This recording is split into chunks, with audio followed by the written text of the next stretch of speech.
Yeah, let me hear it. Pedigree, 1, 2, 3, brought to you live by the champ. Her last ride straight to hell, a tombstone, a choke slam. Here to give it to you raw. This is Wrestling with Savage. SmackDown, hold the title. This is Wrestling with Savage. What?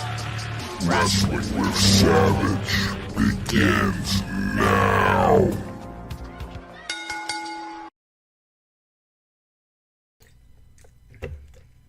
What's up, everybody? Welcome to Wrestling with Savage. We're going live right now. Make sure you're following us on YouTube, on Twitch, Facebook, TikTok, Instagram, Spotify, WrestlingWithSavage.com. New merch is coming. You're going to have shirts for all kinds of nonsense. We're going to be talking about the people we're going to put on the list. Because Jay's always got someone to put on the list, right, Jay? Like, for sure. Got to fix this camera a little bit. So, Jay, what's up, man? How you doing? What happened last night? It's good. Everybody was missing me. But we missed you. We missed you on NXT last night, man. Last night, I saw fucking magic. That's what I saw last night. Magic? I saw My magic. God. Well, unfortunately, NXT 2.0 was magic. Unfortunately, we can't get into that magic because tonight it's Wednesday night, and you know what that means. It's time for AEW Dynamite Fighter Fest Week 2, Shark Week. Funny enough, you know who was on AEW tonight as well?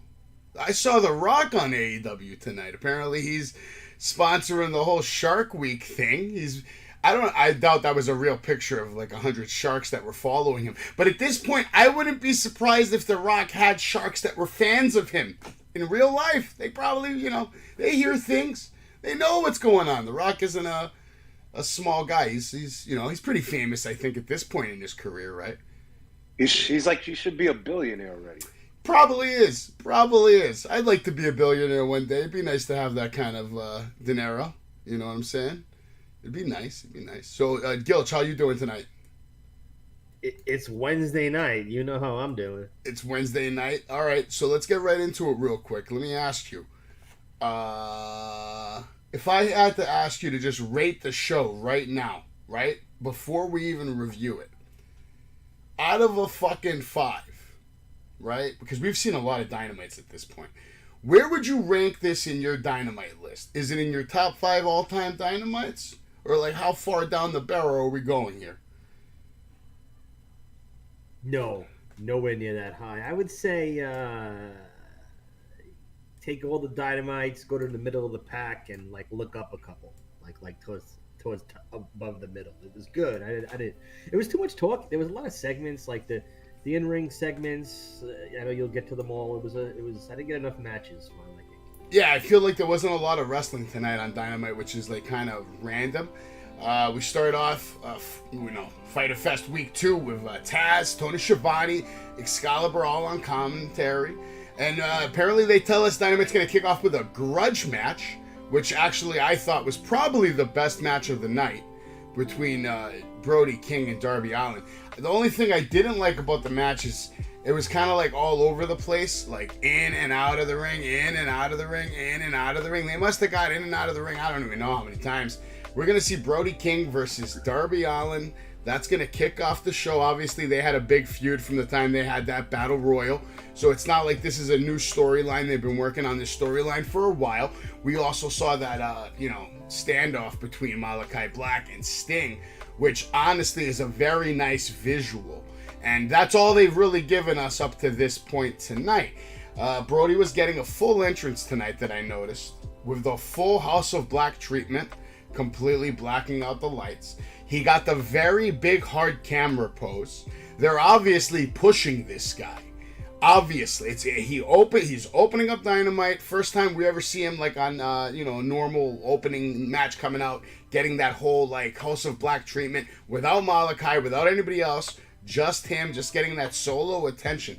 So I really am noticing someone really loves this guy. It's got to be Tony Khan. Tony Khan's got to love this guy because no one's gonna get that kind of treatment where you're gonna come in and abuse one of the biggest stars in AEW, which is fucking crazy. And I know for a fact he's one of their biggest stars. Real quick, we're going to get off topic here for a second. Jay, did you know that the WWE has more YouTube views than the NBA, NFL, NHL, UFC, and every other sport in the world combined. Did you know that? Completely shocked right now. 90 billion views, right? Or what was it? Yeah, 9 or something crazy shit. Some crazy shit, right? Meanwhile, the NBA, NFL, all these guys, heavy hitters, right? Big business. We're talking about NBA. These guys have hundreds of people on their roster, tons of teams, tons of games, tons of activities, championships, all the whole fucking nine. They get the treatment everywhere in the world. Yet on YouTube, they aren't even like in conversation about being like anywhere near the top of the pecking order. The NFL didn't even get into YouTube until 2014. They were 9 years fucking late. My point about this, that I'm going to intertwine it with AEW now, is AEW started their YouTube channel in 2018. They already have 1.2 billion views. By the time 2030 rolls around, they're going to have more views than the NBA, the NFL, the NHL, the MLB, and all these other people combined as well. And do you know who's leading the pack? Here comes the point right now. You know who's leading the pack in AEW views? Two guys. Darby Allin, but not even Darby Allin. Number one, Orange Cassidy is the most viewed superstar on YouTube for AEW. More than Punk, more than Daniel Bryan, or Bryan Danielson, whatever you're calling him these days. More than Moxley. More. Do you see how insane this is? This new generation of YouTubers that are like controlling the narrative in professional wrestling. Because of his power on YouTube, he was allowed to squish Wardlow, kind of. Like to bring him down to earth a little bit. You know, off that match really bothered me last week. Like the fact that they shitted on Scorpio so fucking hard. And they let Orange Cassidy. By the way, we didn't see Orange tonight, and we didn't see Wardlow tonight. Do you agree with that booking? The Wardlow and Orange Cassidy booking, you mean? Well, yeah, you can get into that booking too, and then also into the tonight's booking of no Wardlow, no Orange at all, nothing, no mention, no talk, no promo. Well, there was Orange, right? Yeah, but he didn't fight. Like, I'm talking about, like, wrestling. He didn't even say anything on fucking commentary. Like, Orange wasn't there tonight. What did he say? He said a statement. He said when Yuta did that unique finish, which we'll talk about later, he said that Taylor taught him that. And then he just dropped the mic. And that was it, though, right? Like, I barely even fucking heard that. Yeah, because he said it real low, man. Oh, we know Orange Cassidy is not a person that's going to talk real high. He's going to talk real low. He's going to put his thumbs not real high, but real low. That's how he is. But he did say that. I caught it. I actually had to rewind it because I just heard something. I was like, what? And then he said that. And then he dropped his headset, and that was it. Wow. He just left. I barely noticed that, to be honest with you. But, like, I just don't like how, like my example is this. Like, look what we're watching in the first match. We're watching Darby Allin just get shitted on, basically, right? Am I lying, Gilch? Is that not what you saw? That's what I saw. I saw Darby Allin getting shitted on, who I think is better than Orange Cassidy. Yeah, I don't know if this is going any further with him and Brody King. The one thing I will say is there was like sometimes when you're seeing like a huge mismatch size-wise like this, you're like, if this was real life, this wouldn't be true. But this kind of held to the point of like, all right, the big guy just absolutely nonstop clobbered the little guy, which I kind of liked. But yeah, in the long run, like story-wise, I don't know. And you make a good point with Orange too. I imagine at least either Orange or Wardlow will probably fight Friday. Like, I don't think you keep them off TV for a whole week. Yeah. So that's what I think. My point is this: if the roles were reversed on YouTube. And I'm just trying to show you of how much of a fan Tony Khan is on statistics and demographics. If Darby Allin was the most viewed star they had on YouTube, he would have been in that match with Wardlow looking good, instead of in that match with Brody King looking bad. I agree, but he's not. No, you're right. You're right. Like, Darby should be a guy that's always fighting for some kind of gold. Whether it's... And you know what? Here's another statement that I'll make. Darby Allin and Sting would have been a way better choice for tag team champions than fucking Keith Lee and botch Strickland, okay? Because in Swerve's house, there's always a fucking botch. Like I've tried giving the guy chance after chance after chance, but I'm burying him right now before I even get to that match. That shit tonight, that was bad, and everything I've seen him do thus far in AEW has all been bad. I haven't liked any of it. This isn't even close to Swerve's house, and how he gets people to even chant that, beyond me. Who that rapper was tonight, no idea. Don't even care. Do you? Like, I know who he is. He's actually in my he's good? phone. Should I listen to him? I don't like his style, sort of maybe those urban, like hip, those little grungy type of hip hop. I'll give it a shot, but I don't know. But I've never heard of him, so I don't know. But I'm probably good. Anyway, we get a nice stare down from Sting and Malachi Black that now just basically intertwines a storyline that we've been talking about a little bit tonight. Now we see Darby immediately going after Brody King, but Brody King just shuts that shit down by choking him up against the ring post with one hand. Looked good. Darby with the shove into the ring post. Now back into the ring. A big clothesline sending Darby inside out. Now Darby goes for a sleeper hold. King shoves him off like a fly. Just swats him like a fucking fly. Hits him with a running senton. Brody now with several hard chops planting Darby on the top rope. Now Darby goes for an attack. Goes to the top rope and just bounces off fucking Brody King. Just bounces off him, man. Well sold. I like the slow play here now by Brody. He actually looks like he's really starting to understand his character, his gimmick, and what Tony Khan wants from him. He wants him to have that giant-like methodical approach. He looks like he actually is understanding his role as a giant.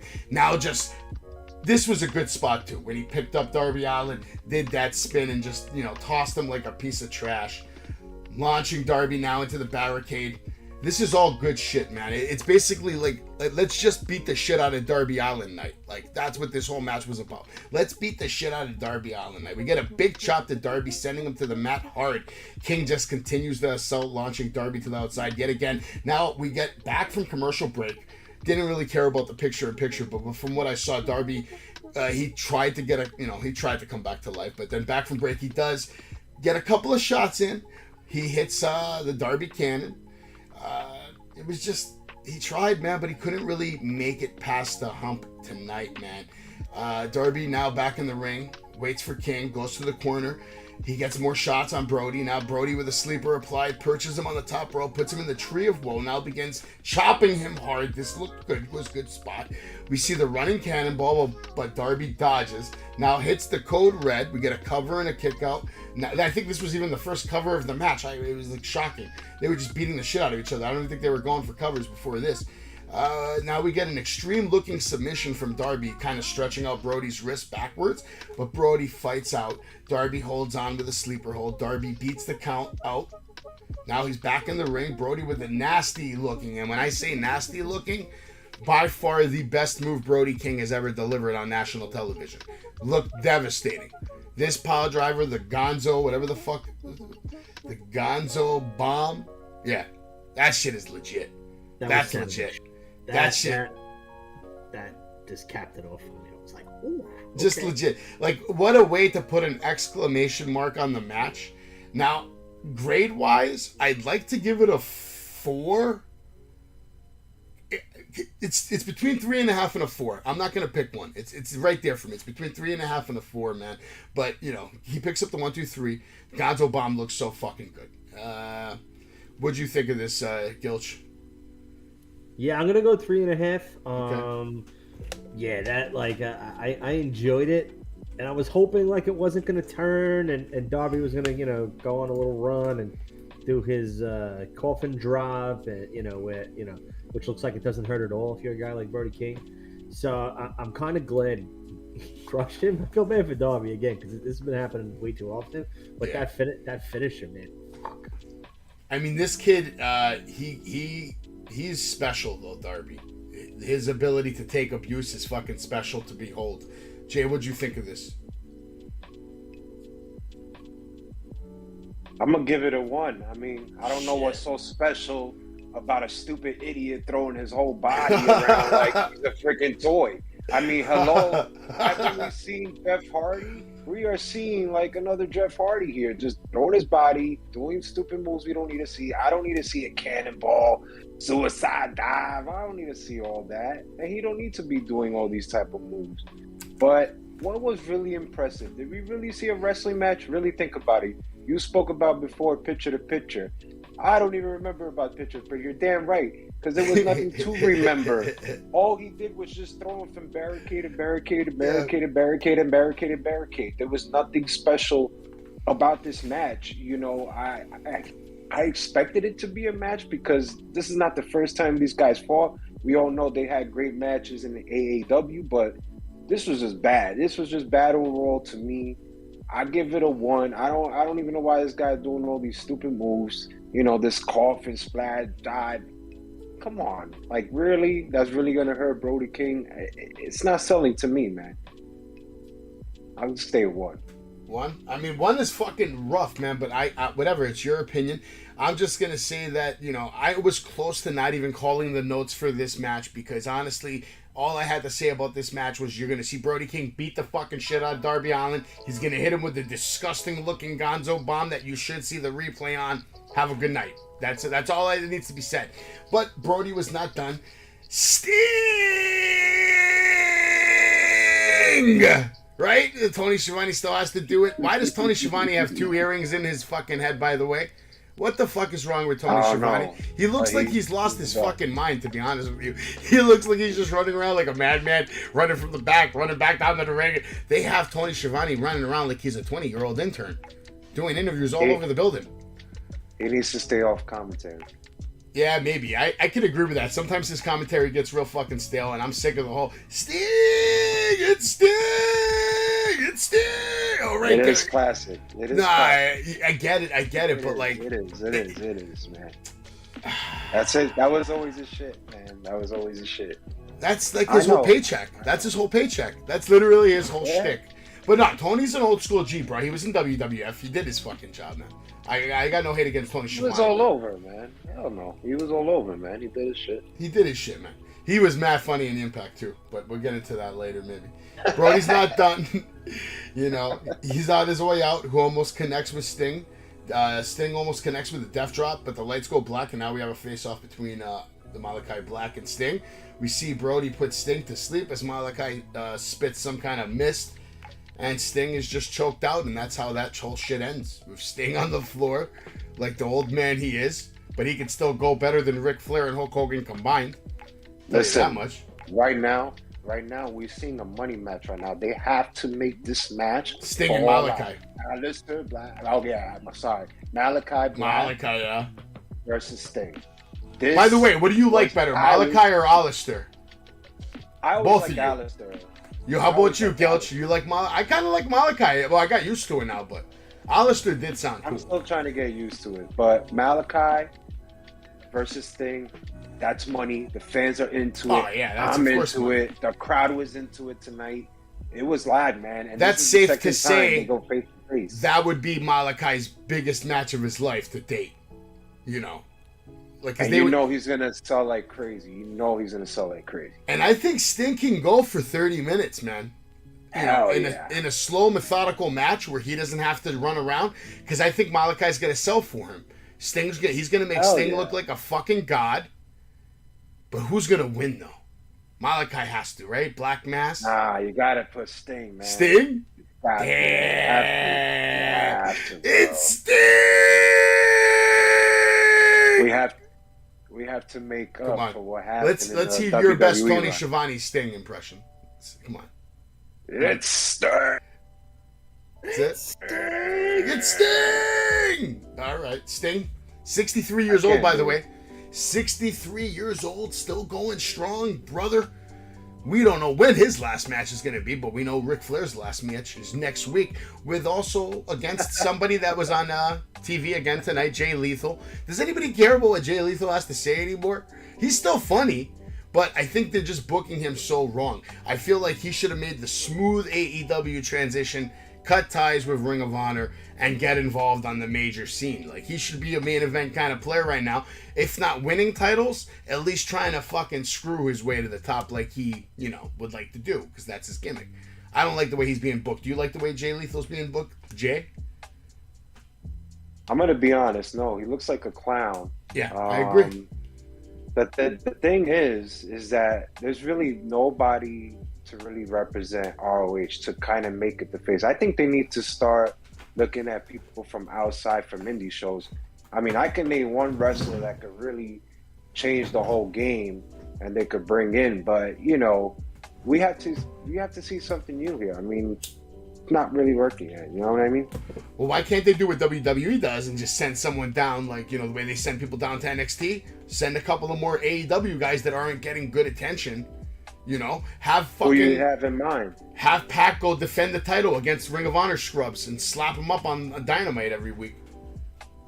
I just think they need a star to kind of get ROH going, and right now it's just kind of difficult. I think they really relied on Samoa Joe. They need to something happened. Turn it into their training facility. That's what they need to do. They need to make it their fucking performance center. You know, I give props to Joe, but let's face it, Joe is not in his prime no more. And Hell no. I don't know what happened if he got concussed, which has been out to TV for about a month. If he was in his prime, he wouldn't be fucking injured every 6 weeks. I'll tell you what though. Even Jay Lethal was with clowns tonight.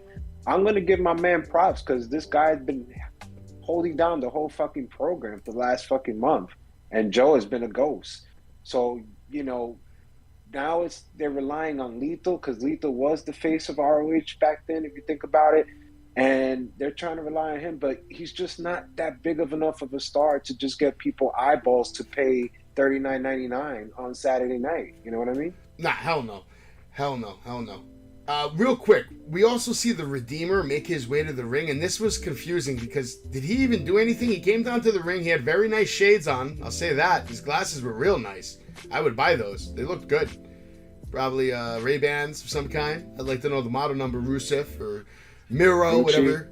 Head on over to shopaew.com. Yeah, probably. Yeah. Man. Did he do anything tonight, or he just came to the ring and did nothing? Right?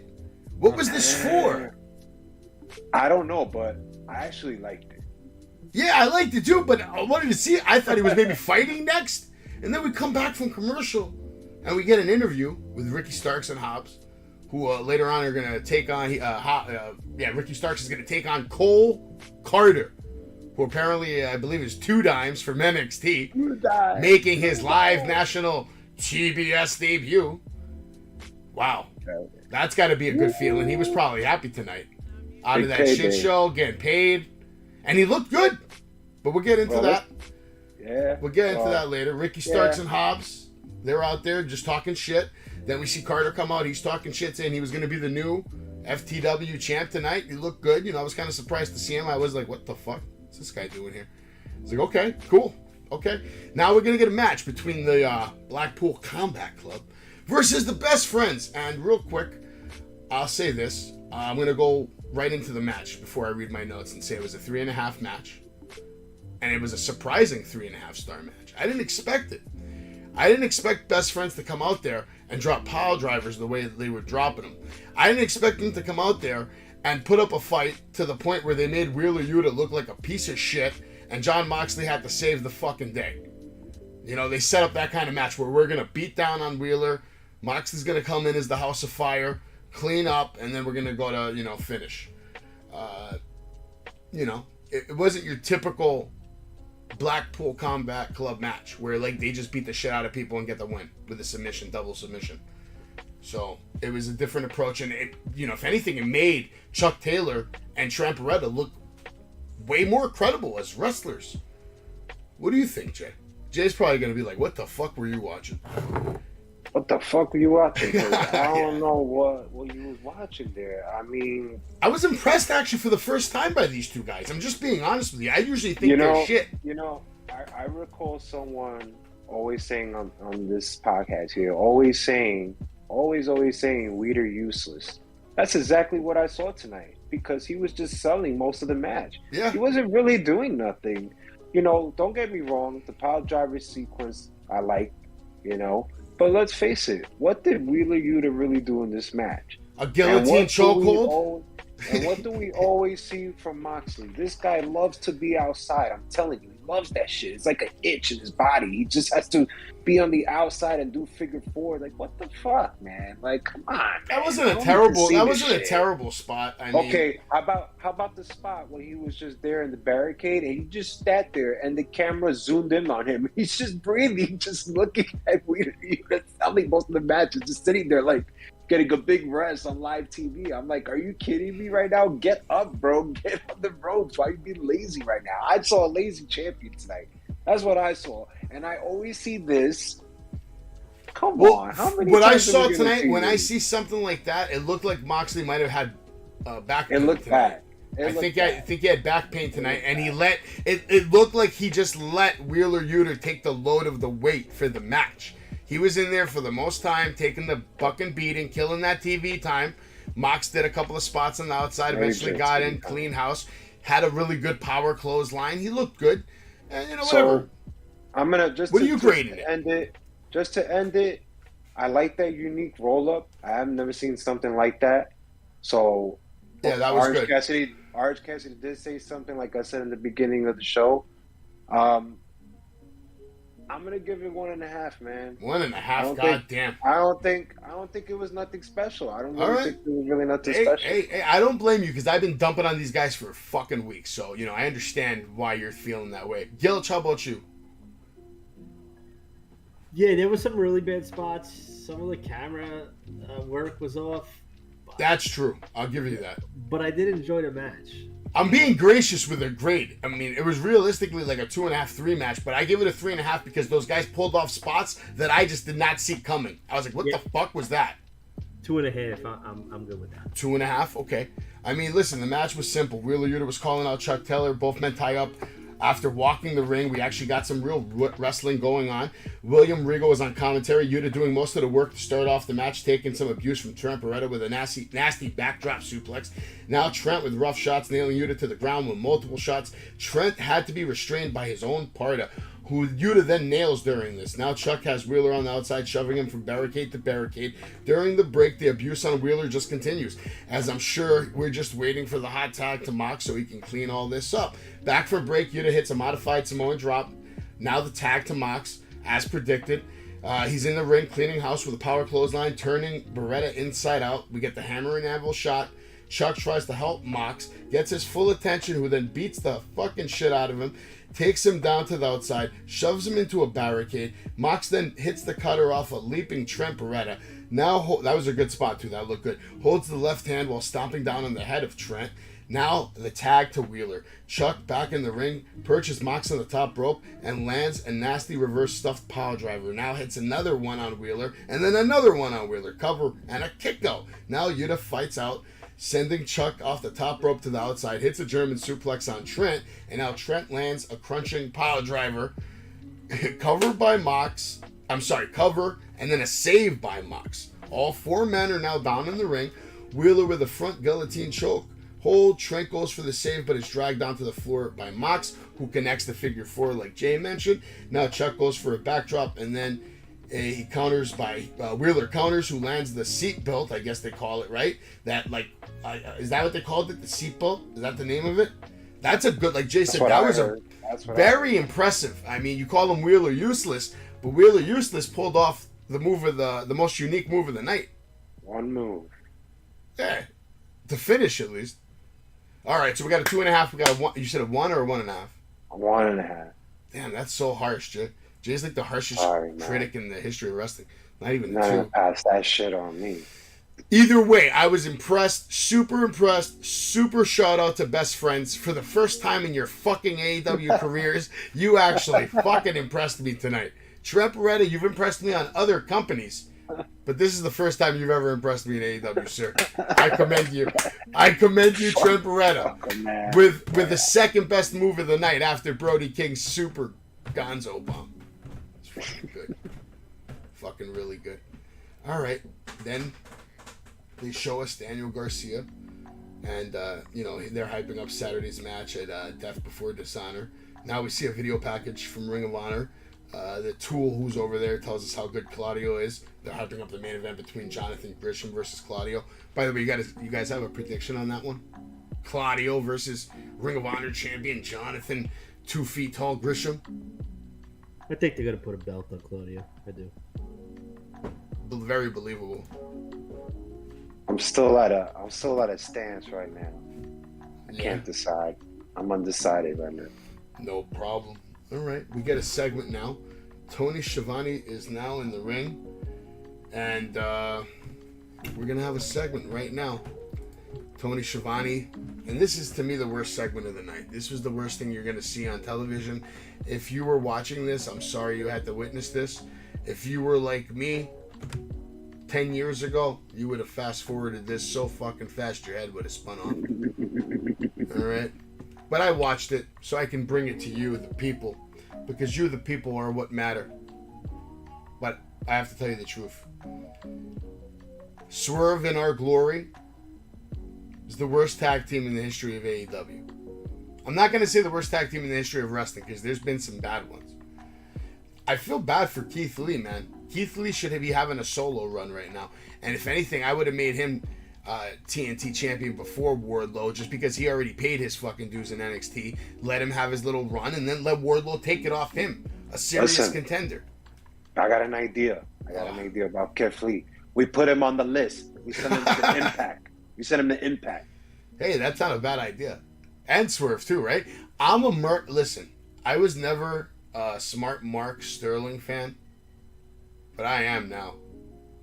I am a full supporter of smart Mark Sterling, and I would love to sign that petition to remove Swerve Strickland from the roster. I strongly support it. I'm an advocate of it, and I agree with it 100% completely. Back to what you said. Let's face it. I don't even want to see Keith Lee have a solo. Oh wow. Okay, well that's another topic, but for now we're talking about the Swerve in Our Glory, and that's the tag team duo, and unfortunately we do have to see them because they're the tag team champions of the world for AEW. Whose house is this? Wow, this is fucking bad. Lee needs to express his eternal thanks to all of you, the fans. Says, hold on, I got to take this off. You know, I get hot.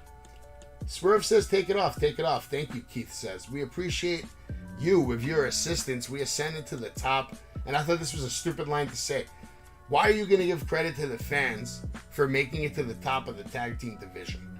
Taking away all your credibility for getting to the top of the tag team division. Yeah, it's just so dumb. It's so dumb and so backwards.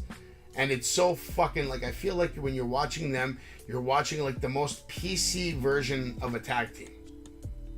Like, just fucking terrible. Like, everything politically correct and just, you know. What? Go ahead. What? Go ahead. What? He's had it with this shit. Just what? I've got good news for you. You can actually physically sign that petition with me on Sunday. Wow. Because Mark Sterling will be wrestling there. If he wrestled at the last Creator Pro show, awesome. So he'll wrestle again. But I definitely need to get an interview with smart Mark Sterling for Wrestling with Savage. We definitely need to do an interview. I need to talk to him. And Max Caster, wow. Max Caster will remember. I promise you this one thing, Gilch. Just one thing. Know this. Max Caster, as long as he lives and doesn't have dementia, he will never forget who I am.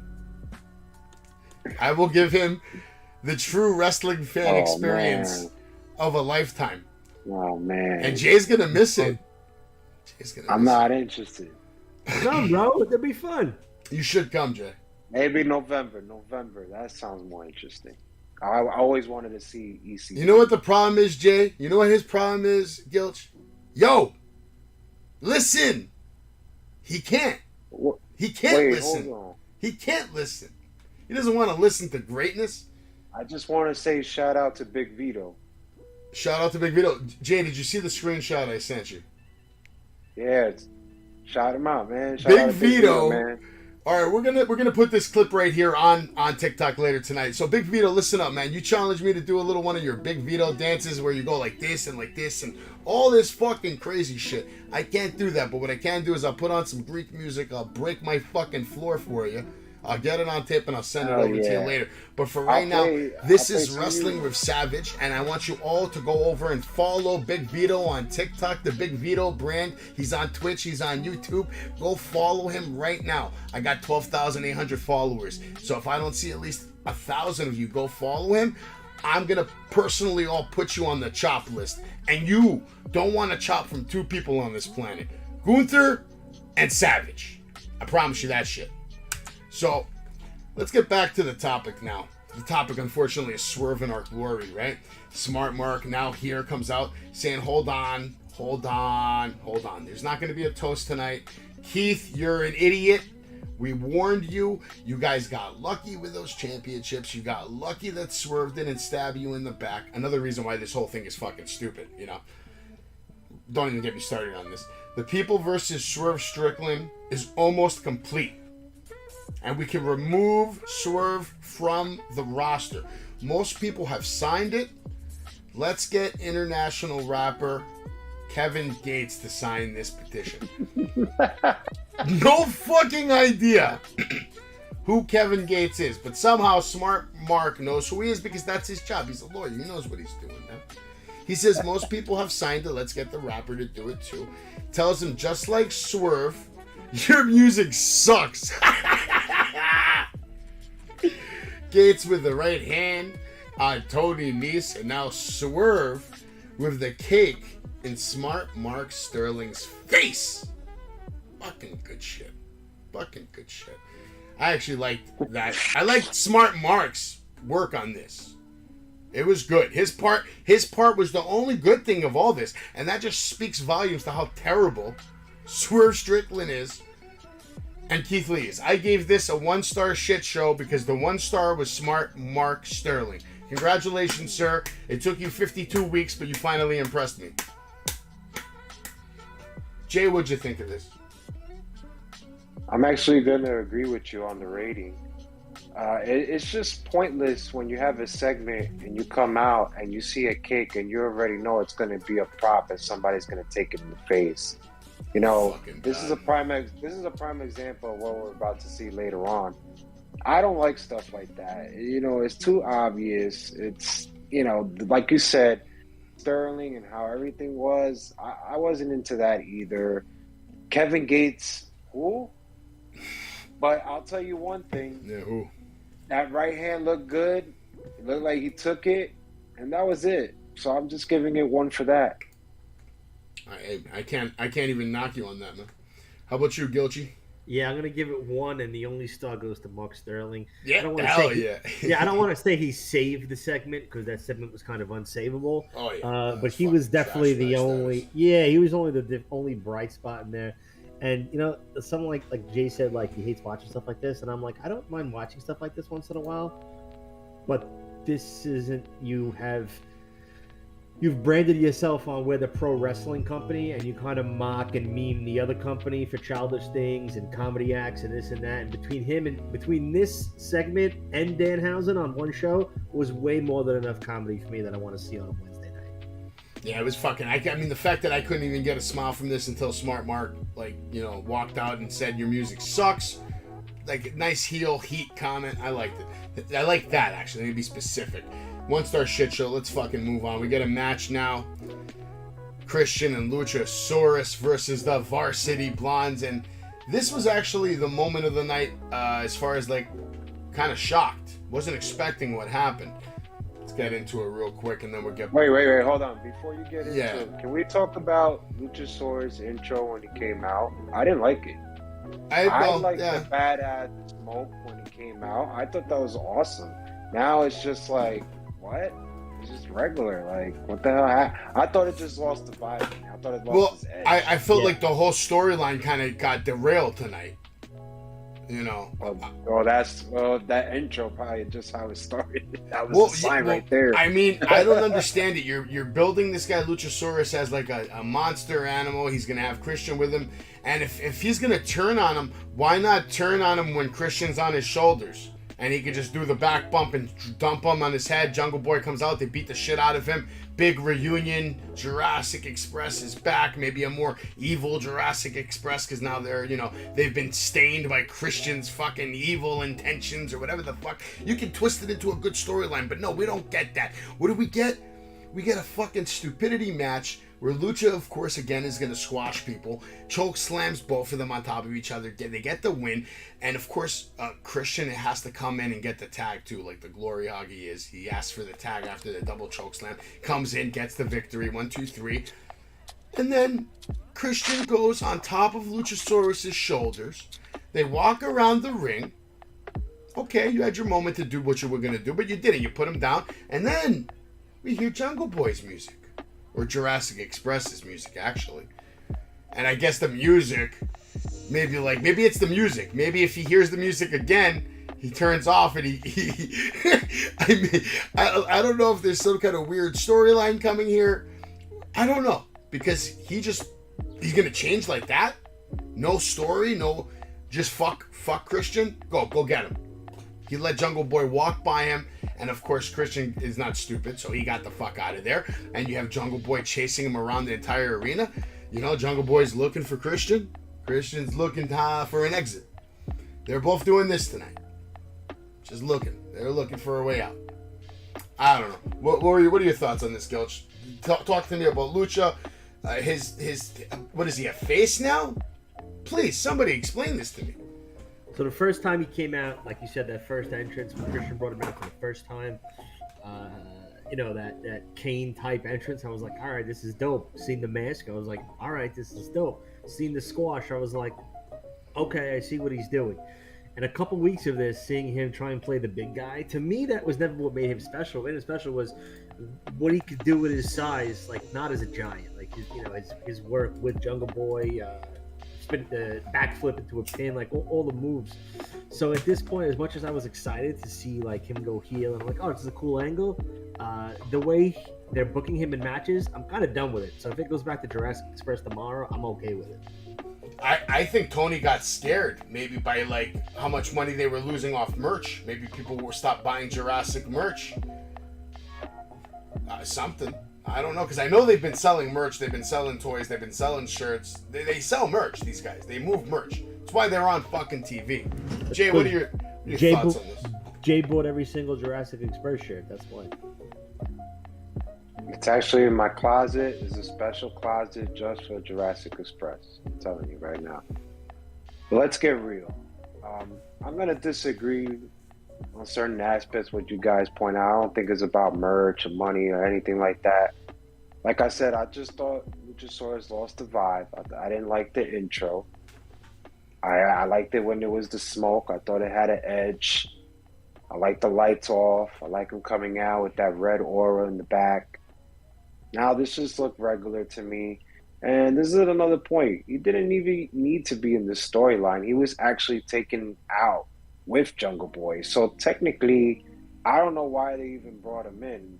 Christian Cage could have really just carried this for over a month, just cutting promos until Jungle Boy came out. I would have liked that a lot more. But Jungle Boy did come out. I did like that. I was surprised, actually, by that. And the Lucha thing, very confusing, very weird. I was expecting a hit. I was expecting something. That look in the eye, I don't get it. I don't even know what's going to happen. I can't even agree with you if he's going to be a face or heel. I can't even answer that. But the way it looks right now is that Christian still has Luchasaurus under some kind of control, but not enough for him to stop Jungle Boy from chasing him. So it looks like he has control of Lucha, but not against Jungle Boy. So Jungle Boy and Christian are going to have a match, obviously. Yeah, and we all know when it's going to happen, but I'm going to just give it a 2 just because of Jungle Boy's return. Okay, that's fair. That's fair. You only giving the match a 2 in general? Yeah, just the whole thing in general. The match and Jungle Boy coming out. You know what I mean? I think Jungle Boy kind of just saved everything because this match wasn't even that great either. I didn't even like it. Sorry.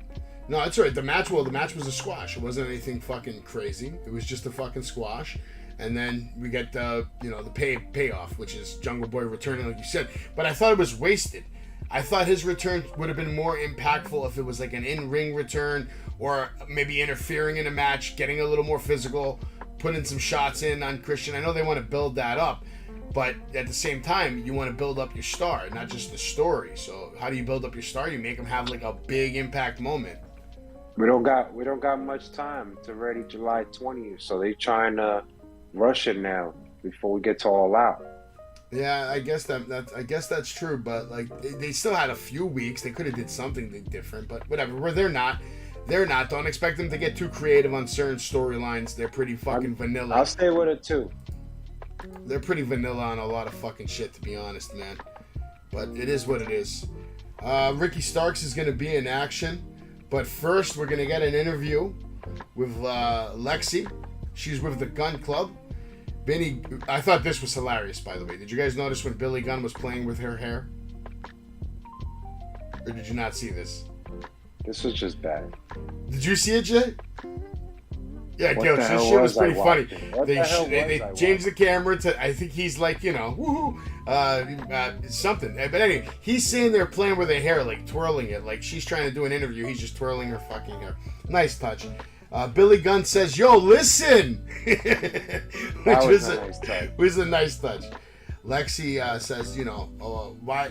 She asked him a couple of questions. They say, "Why would we accept a match? We have cut them out of our lives." Talking about the Acclaimed.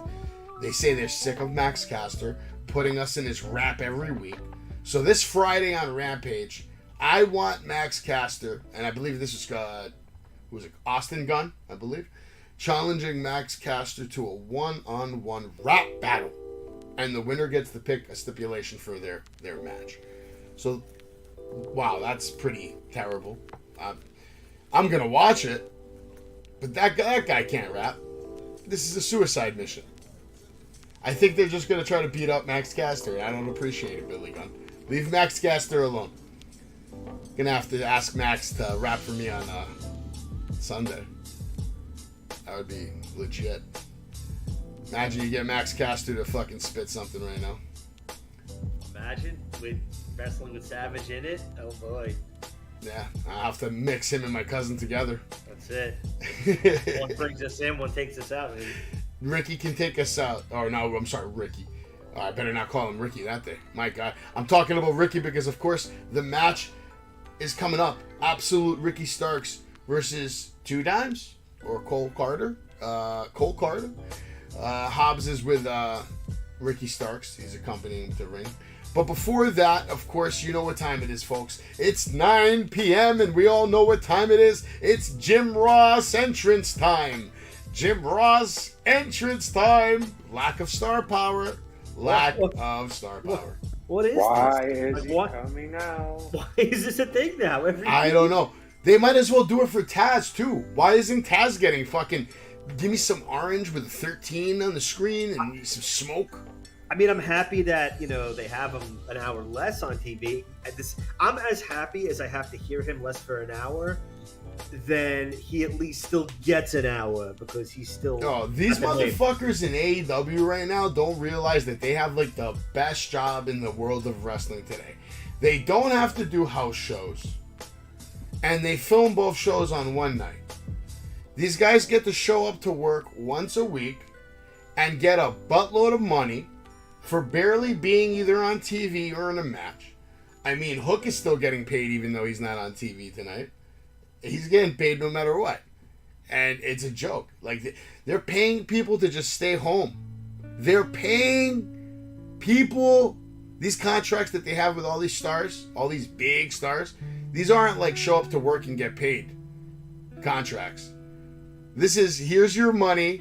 Thank you for joining our thing. They're paying them. When it rings. They're paying them so they could put their picture on their website and say they're part of our fucking roster.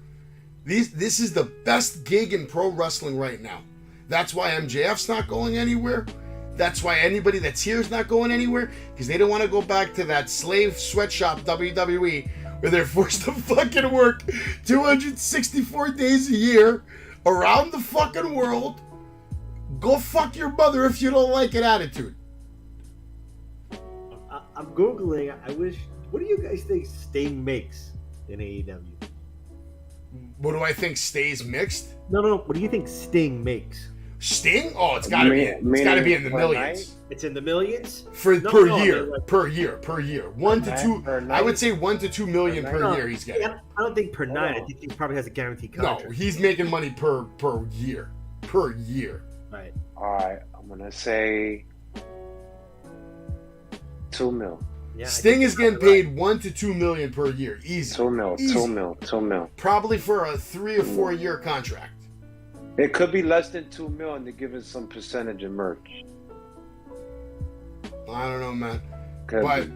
I'll tell you this: the pro wrestlers, they're not making with some of these baseball players. This baseball player I heard is going to make like $450 million for 15 years or some nonsense.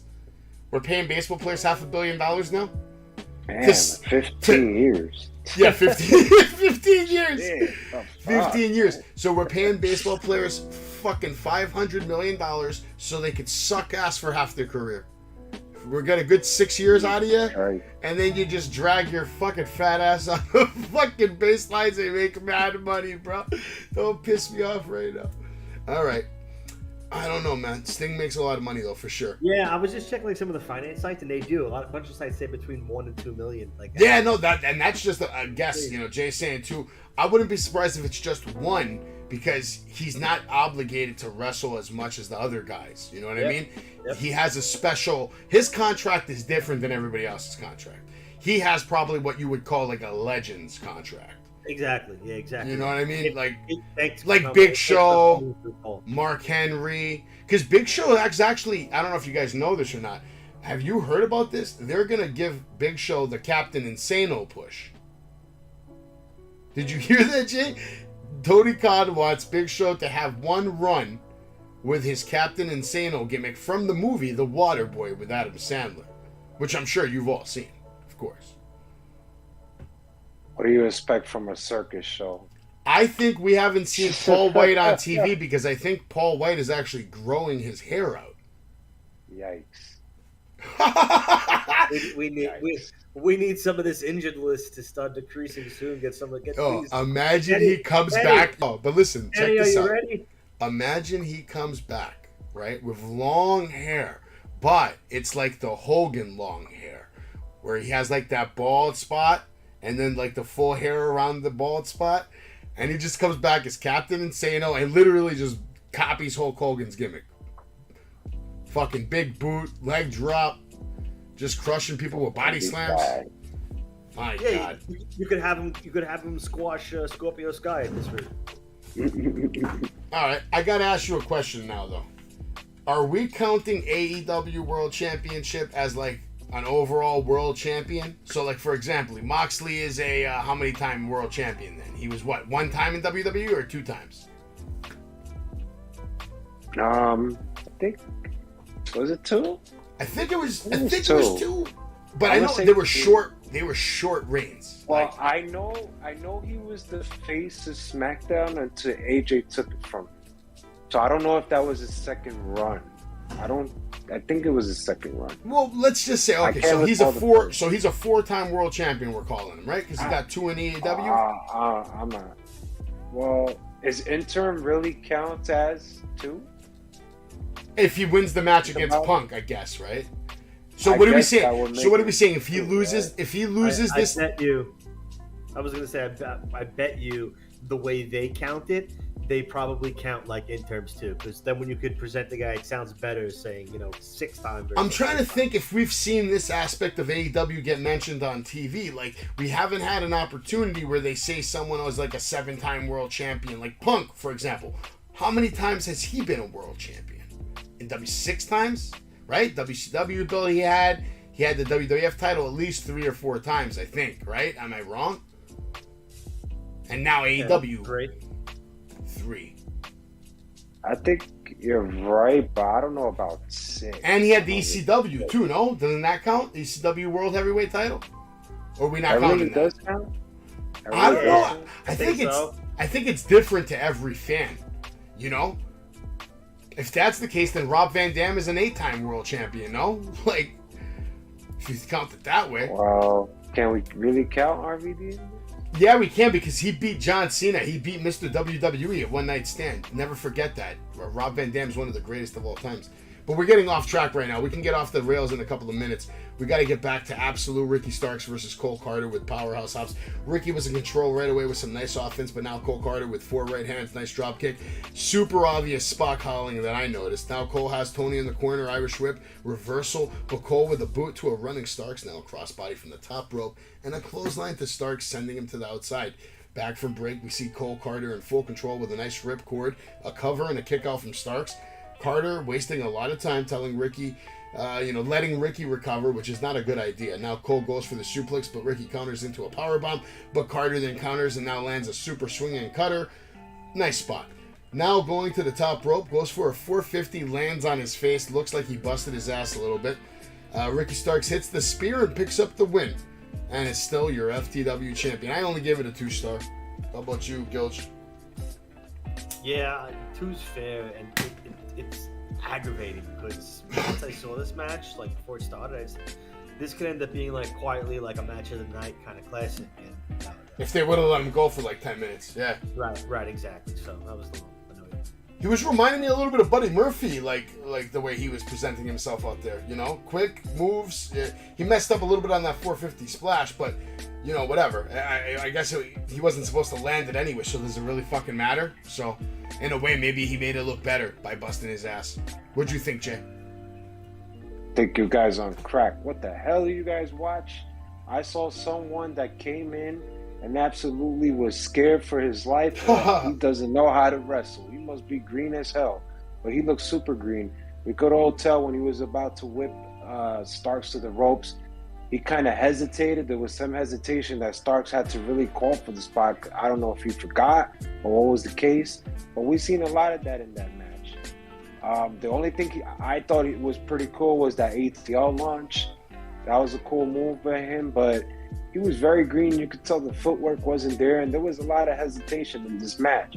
I think they kind of rushed him, but one thing, if I was a booker, I would take all this heat that he has, because let's face it, he has so much heat right now, probably because he was swimming with the fishes before, and now they could take it and really, really do something with it. But instead, he's turning into like a baby face. So I think they're making the wrong move. I think you need to turn him heel the way he was before, but really have a character for him and take this momentum. But I think they're just not. And for what I give this, I'm just going to give it a 1. So basically, you want to see them just like steal Tony D's gimmick and let him be the Tony D, let him be the Don of AEW? No, what I'm saying is, that would be fucked up if they did that, right? Like, don't lie. You'd be laughing if he came on and just said, "I'm the Don of AEW."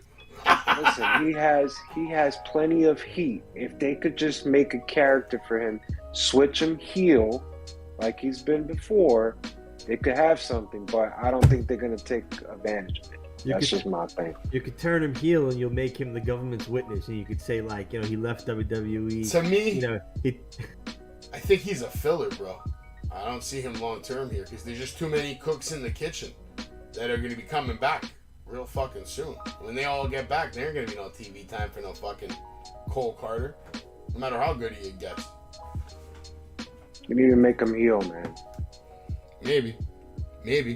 We're not done though. Starks now asking for the mic, says Atlanta. Wow, that was my very first challenge and I came out on top, but guess what? I got a little more left in the tank and this is the right time to keep it going. Let's get another challenge out here. Taz is like, what is he doing? What is he doing? And then Danhausen comes out.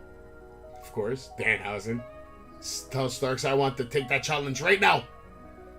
Then so Starks is like, nah, bro. I told you I want to challenge him, but not right now. Maybe next week. So next week, it's going to be Danhausen versus Starks, and I don't know how I feel about it yet. How do you guys feel about it?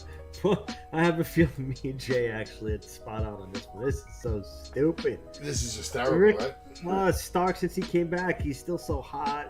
He's come on. What? Why? Just why? Yeah. I don't know. Danhausen should literally be just like the fucking mascot for Rampage. Just come on Rampage, have a quick 2-minute bullshit segment, and fuck off. But no, he's a star. I bet you he's gonna have the most YouTube views by the end of the fucking year. I think Jay's speechless. What do you have to say about this right now, Jay? I can't even say. Well, what can I say? This is clown shit. This is exactly the same shit. I'm gonna compare this to Warlow versus Orange Cassidy. This is what Tony Khan does. He just takes rising stars when they're hot, and he puts them with jokers. Hook, now Ricky Starks. Here we go. Danhausen. Really? Danhausen. Enough said. Fast forward, please.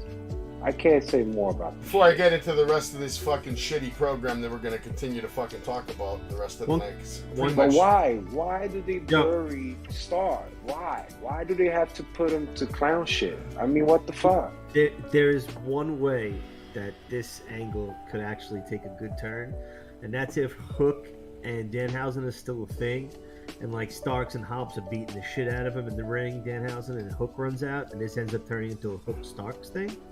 That would be interesting. That kind of makes sense, because then he could take the title off him, and then you put a title on him for a little bit to keep him on ice until he's ready for the next title. Yeah. Which would probably... I could see Hook beating Wardlow in like a year and a half, let's say. But is that title really defended a lot? No. But Hook would defend it maybe more. Because it's his father's title. Maybe he wants to hold that title first. Not even his father defended it like that. The more you talk about this, how it was his father's title and everything, I think, like, that's my prediction. I think that's where this is going. Hook and Starks. That's actually not a bad prediction on the show, man. That's a good prediction. I could see that coming true. I could see it having legs, but we'll just have to wait and see how that plays out. Before we get into this FTR interview, we had Athena and Willow Nightingale versus Jade Cargill and Kara Hogan being promoted. Commentary really fucked up bad during this fucking announcement. Like, really, I don't know if you guys caught that. I'm sure Jade did, because he's already laughing. Like, Excalibur, like, was just lost. Like you know how sometimes I lose my place when I'm reading my notes? It happens. It happened to him, except usually I recover in a couple of seconds. He was just donezo. He was no recovering from this one. He just fucking, he tried, but then he just stayed quiet. It just let the interview start. Tony's standing there with Statlander and Athena and Willow. And you know what? They're more useless. All three of them are more useless than fucking Wheeler Yuta could ever be. No, don't talk bad about Willow, man. She's always on the dark tapings, and she gives it a roll. I'm happy to see her on TV. I'm happy for her. Leave her alone. Listen.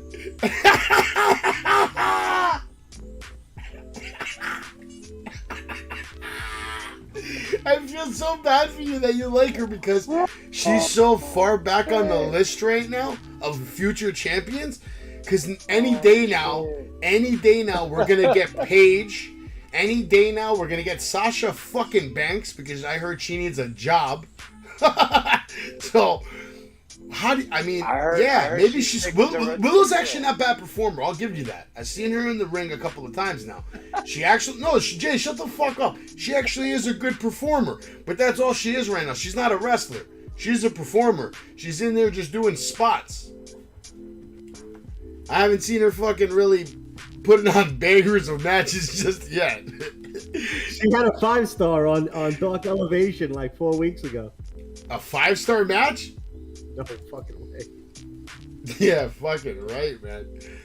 No fucking way.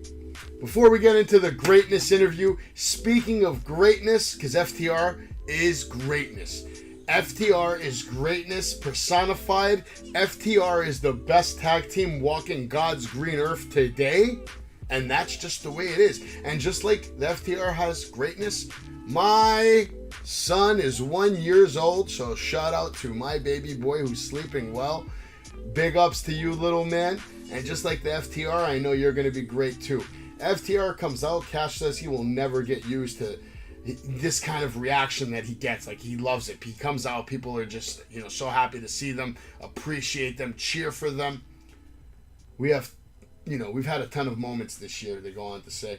They said they went to war with the Briscoes, and to them, no match was bigger to them than the match coming up on Saturday. hyping up Death Before Dishonor. By the way, this is the only match I even want to see from this pay-per-view. It's going to be the second time they fight. They say they respect what the Briscoes have done for 20 years, but Death Before Dishonor is going to be best of 3 falls.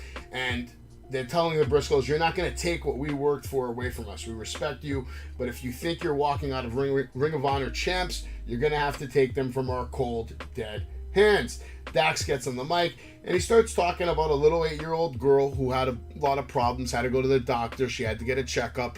Long story short, she had a heart murmur, and that's the proper medical term for what she had, which is she had a tiny hole in the bottom of her heart. Dax goes on to say, and I don't have to read the notes anymore. I can tell you word for word what Dax said, because out of everything that happened tonight on AEW, this was the only moment of the night that actually touched me and made me feel something, because it was genuine and it was real, and it was Dax talking about his little girl. It's his little girl that had to fight hard to come back to avoid open heart surgery so she could make a full recovery, which she did, and basically said, on Saturday, I'm going to fight like a little girl and beat your asses. Because if she can fight and get through that, then he can fight through anything, and he needs to make sure that he wins on Saturday so the FTR can have a legacy that his daughter can be proud of. Now, this was a nice promo by Dax. I thought Dax killed it on this. Very well delivered, very real, very touching, and genuine, and made me believe that FTR is going to come out on top on Saturday. Without a doubt. What do you think? I was into it while he was doing it. Didn't know where he was going with it. If it was about talking about like some super fan or something, and when he said 5-year-old, and he said it was his kid, and my one and only kid, my daughter's 5. So that was it. As soon as he said that, I was done. I just pictured her face, and like having to go for like open heart surgery, and I was done. Yeah. Yep. I agree. How about you, Jay? It was a 5-star.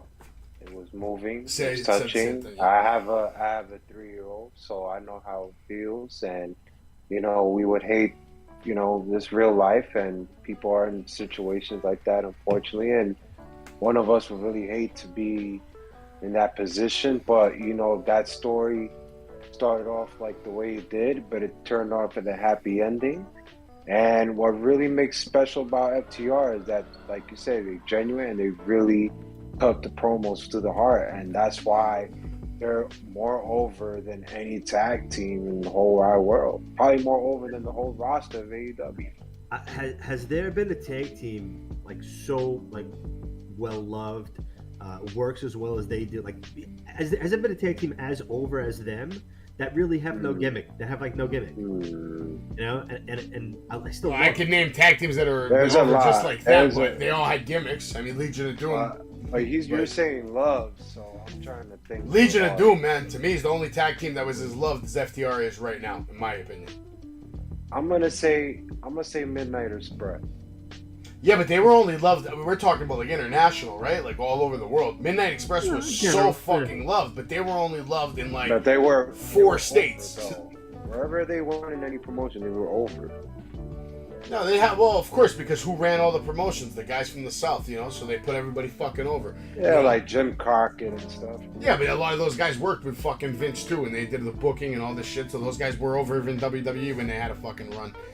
To me, when you can get over as big as these guys, and like I said, you really don't have a gimmick. It just goes so much more to their greatness. Yeah, it is what it is. It is what it is. But tag teams that you can compare to FTR right now in the world, not many.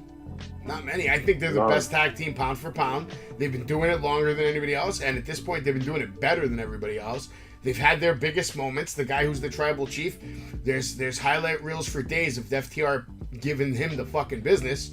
So that's what kids can go look up. Oh, you love the tribal chief? Do you think they're the best? Well, FTR used to shit on him like it was nobody's fucking business. Right? Am I lying? Nope. FTR. Best tag team in the world right now. Now we're going to get an interview with Jay Lethal, Santam Singh, that other fucking shithead who was there. They tell us this Saturday Jay will become the new champ. Now Daniels comes out and says, Joe ain't going to come here and waste his breath to talk to you. But if you're so desperate to get in the ring, I'll be in the ring on Rampage. Just saying. Jay's like, what the hell is his problem interrupting our time? Short promo, but again, to me, Jay Lethal was just coming off like a fucking clown. I would have liked his run in AEW to just be him. Like, I don't think he needs all these other people around him taking away his mic time. I don't even know what that is. It's a zero. It's a zero. It's a zero. J zero? Grading it? Damn. I have to give a 1 because, like I said, he's been carrying the program between him and Samoa Joe. But it's a clown show, and I don't think any run of his is going to be special, man. So that's how I see You got a prediction on Joe versus Jay? Jay. Yeah, I'm going to say the same. He's got too many factors that are going to help him win. He's obviously not going to win clean, right? They're not going to let him win clean. No fucking way. Whoop-de-fucking-do. Now we get a match between Jade Cargill. Says, I am that bitch, always been that bitch, always will be that bitch. Jade Cargill and Kiera Hogan versus Athena and Willow Lightingale. Or Lightingdale?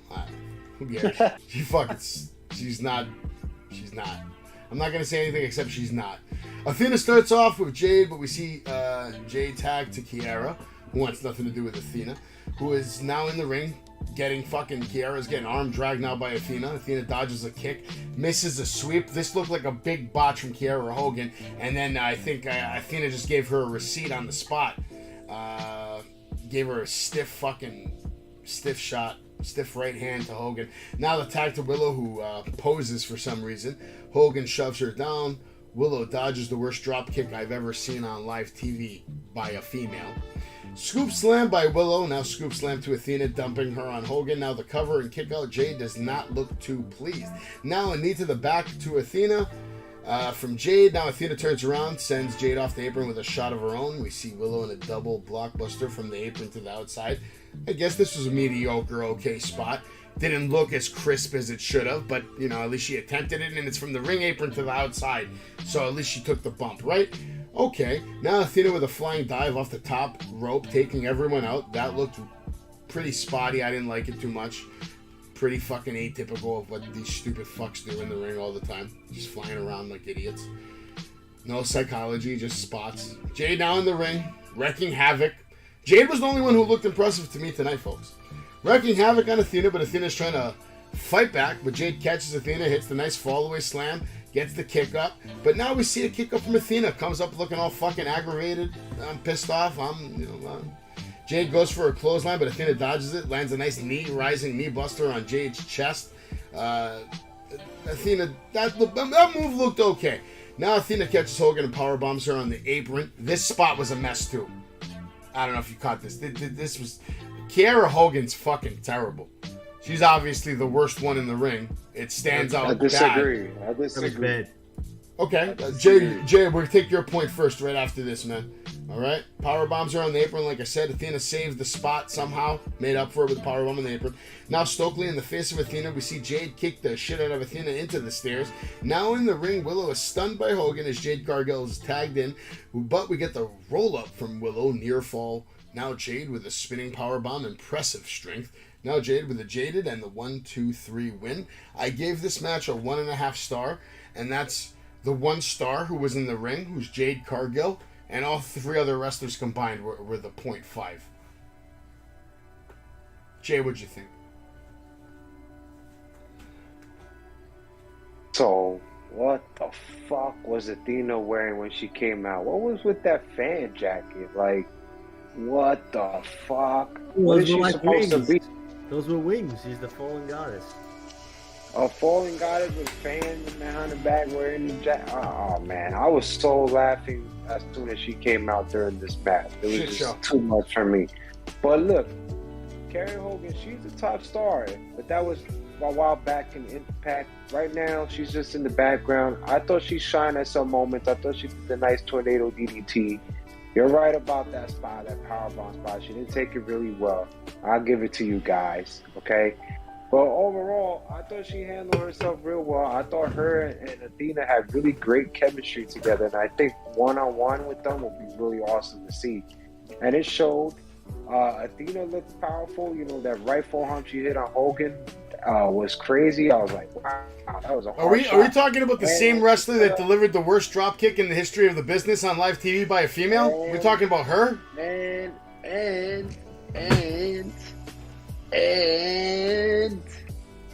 let's face it, man. Athena really shined. She had her moments. She stood up to Jade Cargill. The fans were into it. I was into it. They exchanged forearm shots. They were both hitting well. Jade did that face first slam that looked awesome. So she was very impressive tonight. The only thing I'm going to critique about Jade Cargill is when she was on the outside, and probably we have seen probably the most dangerous worker in professional wrestling, Willow. Okay? But there was a spot where she was right there on the outside. Willow wants to do this front flip moonsault of a moonsault. I don't know, whatever you want to call it. Double blockbuster. Patch, whatever you want to call it. Okay? And Jade Cargill is literally waiting, looking like that, for this girl to just freaking do it. And she is just so slow. She did it. She fucking did it. And she just waited, and it was just too much. It just kind of reminded me of Cole Carter. So that was the only thing I didn't like about Jade Cargill. But the promo was so on point. Stokely was on point. Everything was on point. I was surprised we didn't see the new girl. I don't get that. But overall, it was a shit show, though. I'm gonna give it one. Yeah, there you go. Gilch? When this thing ended, I thought to myself, Athena must think, who did I piss off this early in my career here that you put me in the ring with three stiff? Yeah, it's pretty bad, man. I kind of do feel bad for Athena, to be honest, but it is what it is. Like, when you're put against Jade right now, you're taking L's. I'm sorry. It's just the way it is. It's not because you're not better than her or any of that. It's just because the way she's being booked right now. She's like on one of those 2-year plans where she's not taking an L for like 2 years straight. She's already on 500 something days undefeated. They're not taking the strap off her. They keep telling you that for a fucking reason. The same reason they keep telling you Theory's going to win the goddamn Money in the Bank at SummerSlam, which, by the way, we're going to do live play-by-play commentary July 30th. And you're going to hear the best play-by-play commentary in the business right now. And it's not going to be Jim Ross. It's not going to be Excalibur. It's not going to be Taz or Corey Graves or Pat McAfee or Michael fucking Cole or Wade fucking Barrett. It's going to be me, Savage, 3.5 hours straight, live on the fucking mic, giving you the action. So you don't have to pay the Peacock people any fucking money. You can come listen to the show and listen to it better than you can on the Peacock network. All right, you out there, Shane? I know you got free time now, Mr. McMahon. You out there? Find my podcast and help us save WWE. This is the team right here. We got your writer over there. Jay can write. Gilch can critique talent, work with them. And you got me. I'm just an inspiration. I'll take any fucking average superstar and, either decide whether they have a future or not. And if they do, we'll make business. If not, they're on Jay's list. Send them to Ring of Honor. Get the fuck out of here. Some people need to be fired, and Kiera Hogan's one of them. I disagree. I'm going to disagree. I think she's a star, man. She's a star player. I think Kiera Hogan makes Cora Jade look like Charlotte Flair. Don't even get me started with Cora Jade over here. One of the most rising stars. Yeah, the pillar of my asshole. In the professional. Yo, who the fuck won the Battle Royal last night? I already forgot her name because I wasn't watching NXT during her fucking run. Is she good? No. What's her name again? Who won last night? I already forgot. I did the show too. So it's Zoe Starks, and she was Yuro Shirai's tag team partner before she, I think, tore her ACL. Somebody sent me a message and they said for the first time they actually enjoyed NXT because they got the results in less than 30 minutes and they didn't have to listen to you talk about Zion Quinn for an hour. Well, let me just say to those people that fuck you, okay? Fuck you, all right?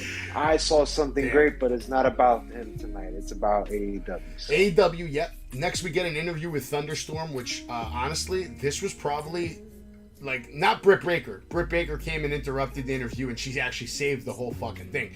But god damn, how bad. Dave, shout out to Dave, by the way, who can't be here tonight because he's probably sleeping. He's an old fucking man compared to us young bucks over here. But tonight, I thought Thunder Rosa shit the bed. She spoke better in Japanese than she did in English or Spanish.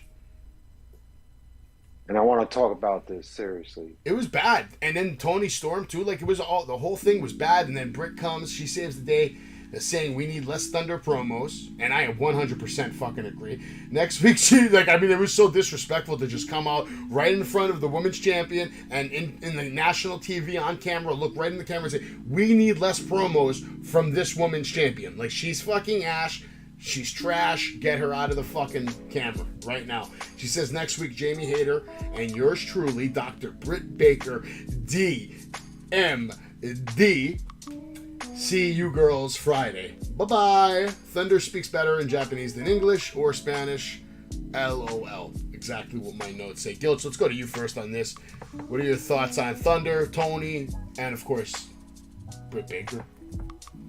I fast forwarded it, and then I saw Britt come on screen. Oh, had to pause it. Went back. Let's go. Let's watch this now. And yeah, as usual, Thunder Rosa. I don't even know why they put the microphone in their hand anymore. It's pretty bad, and you know, like you said, Britt totally saves the day again. It was cringeworthy when Thunder was talking. I'm actually going to give it a star because of the star who, you know, Saved the day. Yeah, saved. I agree. How about you, Jay?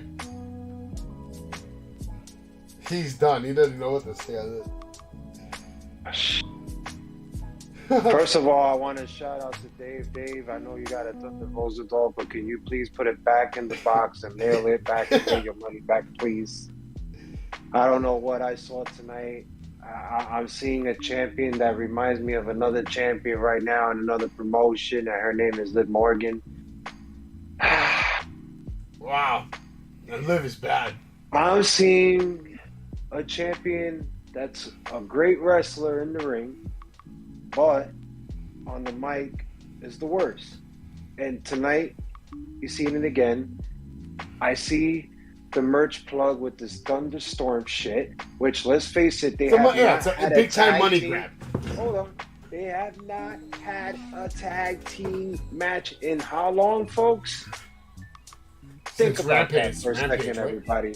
Few weeks Think ago. about that for a second.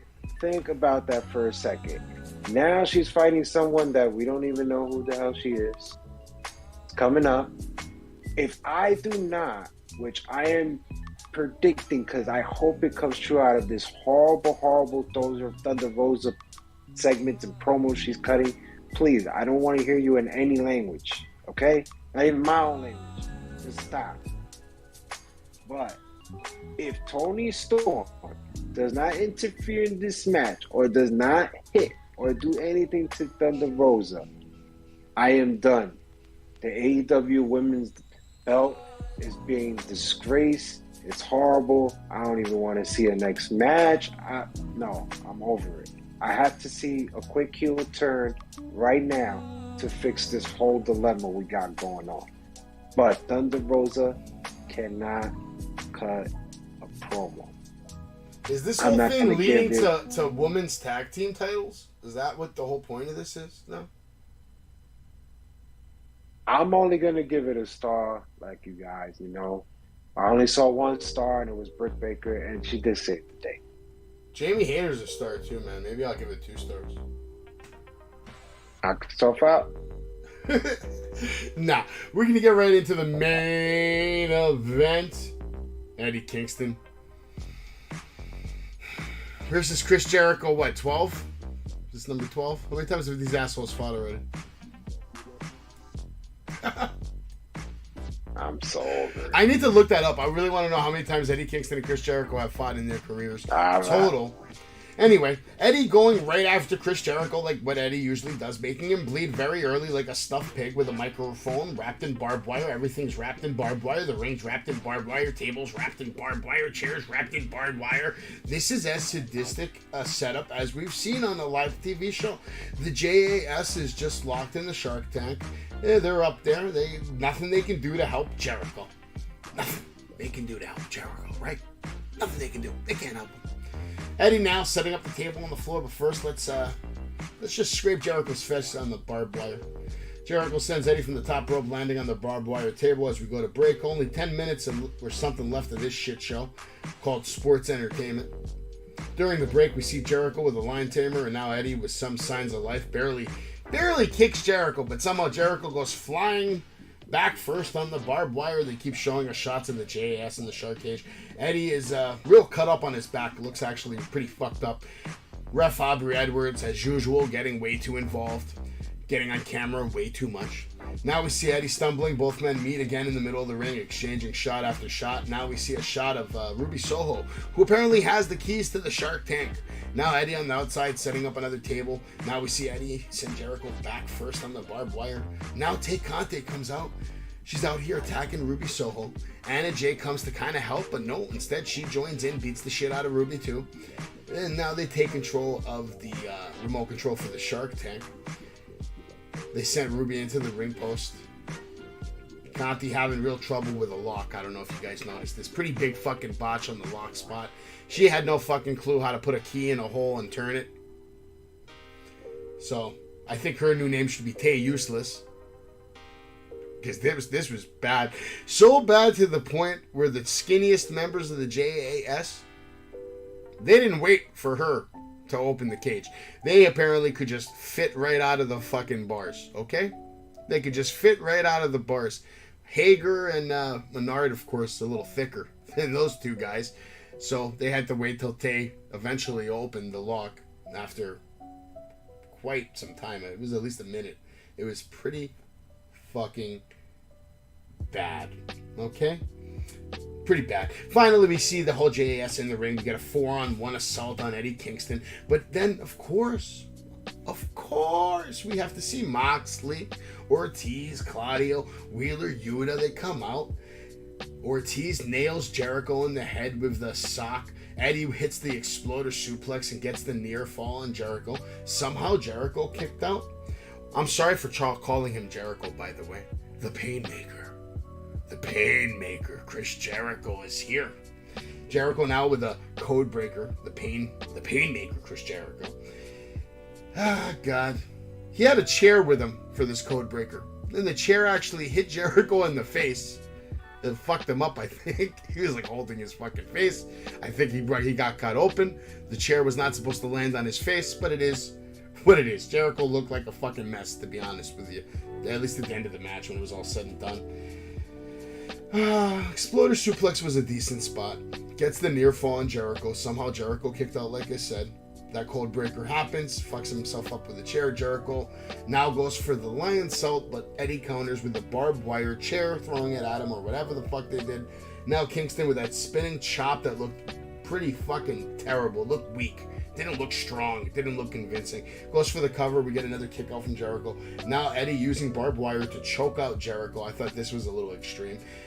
Trying to rip his head off, right? It's barbed wire, for Christ's sakes. Now Sammy Guevara is in the ring. Super kick to Eddie. He gets stomps on Eddie. Forearms on Eddie's face. Now Sammy shoves Eddie into a Judas effect that was wrapped in barbed wire and just ends it. Kingston wins 1, 2, 3. I'm sorry. He ends Kingston, and Chris Jericho, the Painmaker, gets the win 1, 2, 3. And we get an absolute huge botch at the end between Eddie and Chris and Sammy. You guys saw this, right? It was just fucking bad. Eddie and Sammy were eventually shoved into each other. It was just... Or was it Chris and Sammy that got shoved into each other? And then Sammy actually throws like a punch at Jericho, I think, and he wasn't supposed to. Or something. It was just bad. It looked so bad. And it just shows you that they don't fucking practice anything. Because this is supposed to be in the main event. And you guys, why are you putting on shit like this if you can't even... The girl can't get the fucking cage open. Okay? You guys are doing spots in the ring. You're not ready for it. Jericho and Eddie are obviously like out of gas at this point. And it's only been like 15 minutes. And you can see they're out of gas. They're done. Like, Jericho can't even walk, barely. At the end of the match, you see Mox, he's kicking some ass, I guess, but Eddie's able to dump Jericho on more barbed wire. And the twitch from Jericho to end the show, that actually looked very real and very funny. He was like... It was good. I like that part. Other than that, this was a shit show. I can't even grade it because it wasn't pro wrestling. Jay, let's go to you first. I know you probably hated this.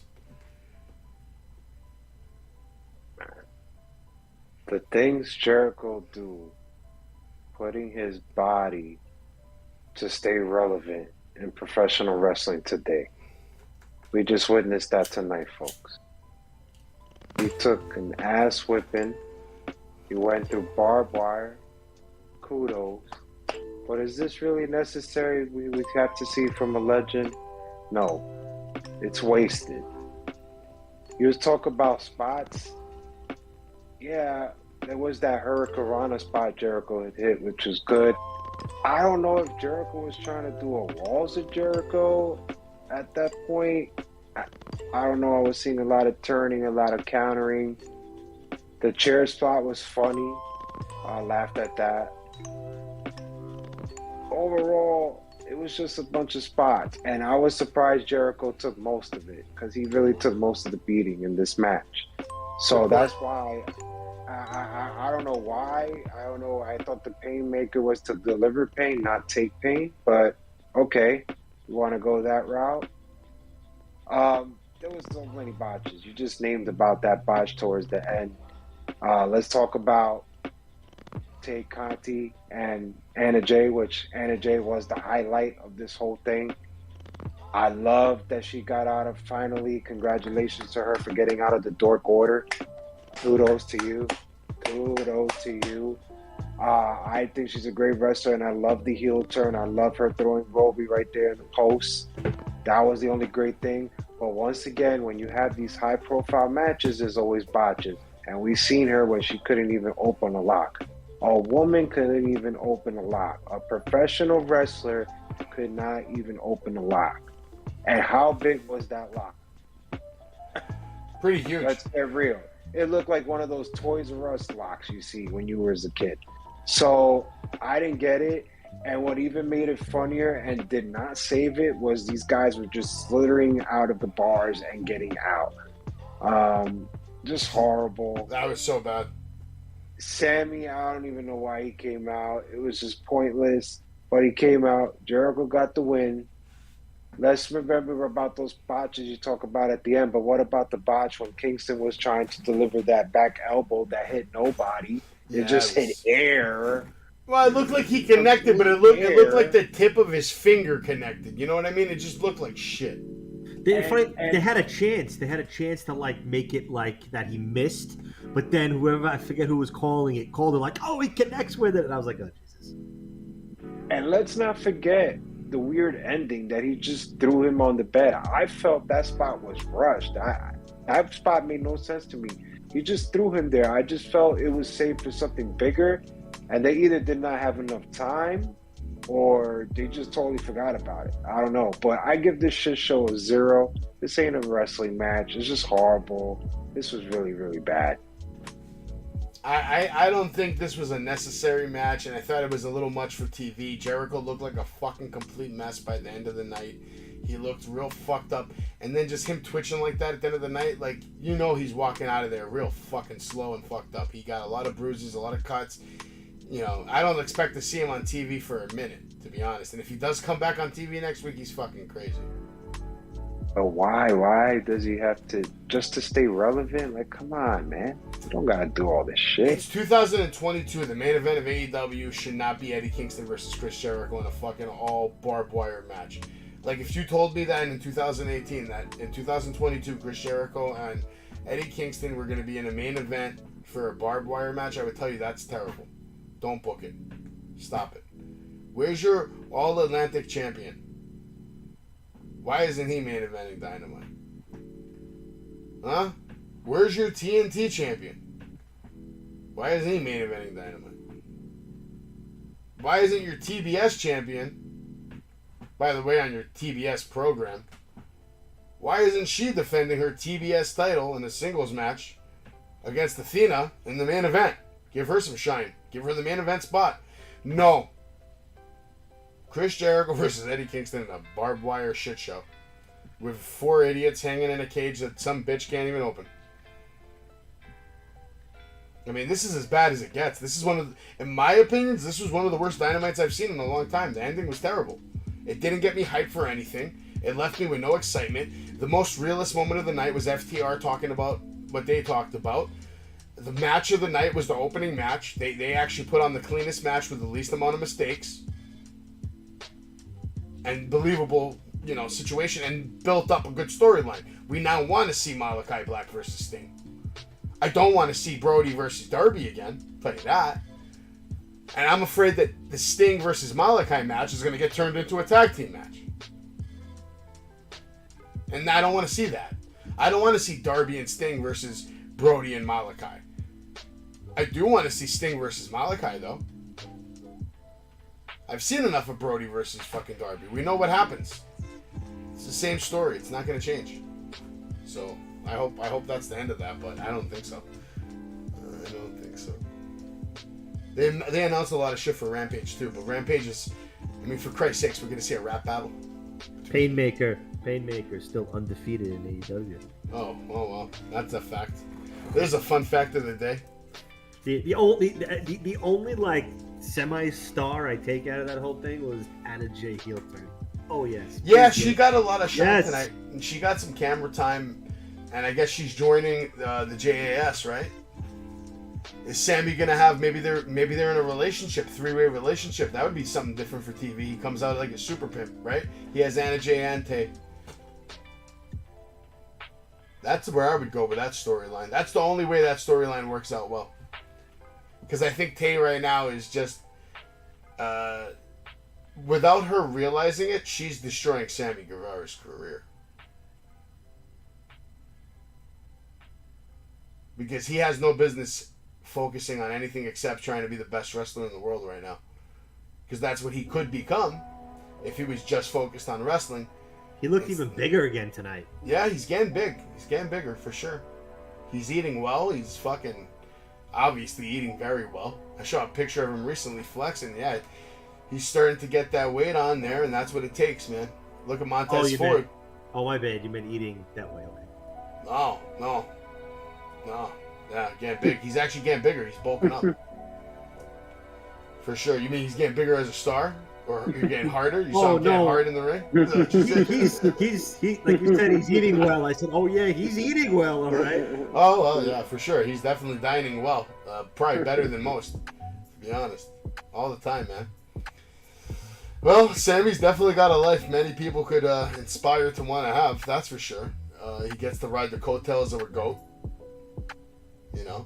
That's got to be pretty cool. You got Chris Jericho on speed dial. Hey, what do you think of this? What do you think of that? So, I don't know. I just want to see better things for Sammy in a singles fashion, but I just don't see it anytime soon. He's going to have to really pay his dues for a few more years before he has his moment in the sun as AEW champion. I think he can be AEW champion one day. I think he can. I don't even think we should re-sign him. I think we should let him go. Damn. Let his contract go. Nick, he'll shine better in NXT. You guys heard any rumors about MJF? I heard one person tell me that they have almost reached an agreement between Tony and MJF. Really? But it's not there yet. But it's on the table, and it's a maybe so far. Tell you what, man, if he ends up getting this contract redone like now, what fucking balls on this kid, and oh my god, would it pay off? Like, oh my god. I mean, like, really, because he had no right. Like, what are you gonna do, sit home for 2 years? And I think Tony's like, missing him on live TV, and I think this kid's gonna come out the winner in this gamble on himself. Well, don't forget, WWE just changed to TV 14. Maybe it's for a fucking reason. I mean, would that really shock you in this day of age? I mean, the kid has clout online. He's obviously on Vince and Stephanie and everybody. He's on their radar. 100%. There's no way MJF doesn't come up in conversations at the boardroom or whatever meeting they have when they talk about the other guys. He's on their fucking list. He has to be. He's made an impact. If he's not on their list, I don't know what to say. to that. I just think they look at him and they say, okay, can we take this guy into even like, what is it now, 14 the rating, whatever it is? Yeah. It's still not a ton you can do with that. Like his promos that he's done, almost all of them, none of them would fall under that rating. But they could bleep it out though, no? I guess AEW. It's a lot of bleeping. AEW does it. They don't let all that shit come out. They bleep the shit out of it. Couldn't they I think essentially they'll let do the him same fly, thing? though. If you sign someone like that, you have to let it fly. You have to give him more freedom than There would be anyone good else. storylines, bro, and the timing of it would be perfect, his arrival, because it would set up a feud, let's say, like if MJF realistically showed up in WWF, let's say, after You have to go all Mania. out. After You have to go Mania, all out. and he starts a feud with the new champion, Cody Rhodes. You have to present them like you're presenting fucking Cody Rhodes. You have to present them as a fucking star. No doubt. 100%. You cannot present them no other way. And here's a You have question to now. come in as a star.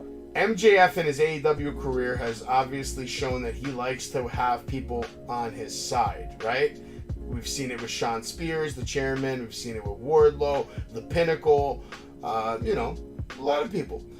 Who do you think are the people, either A, on the roster right now, WWE-wise, that could fall in that category of people that would help MJF?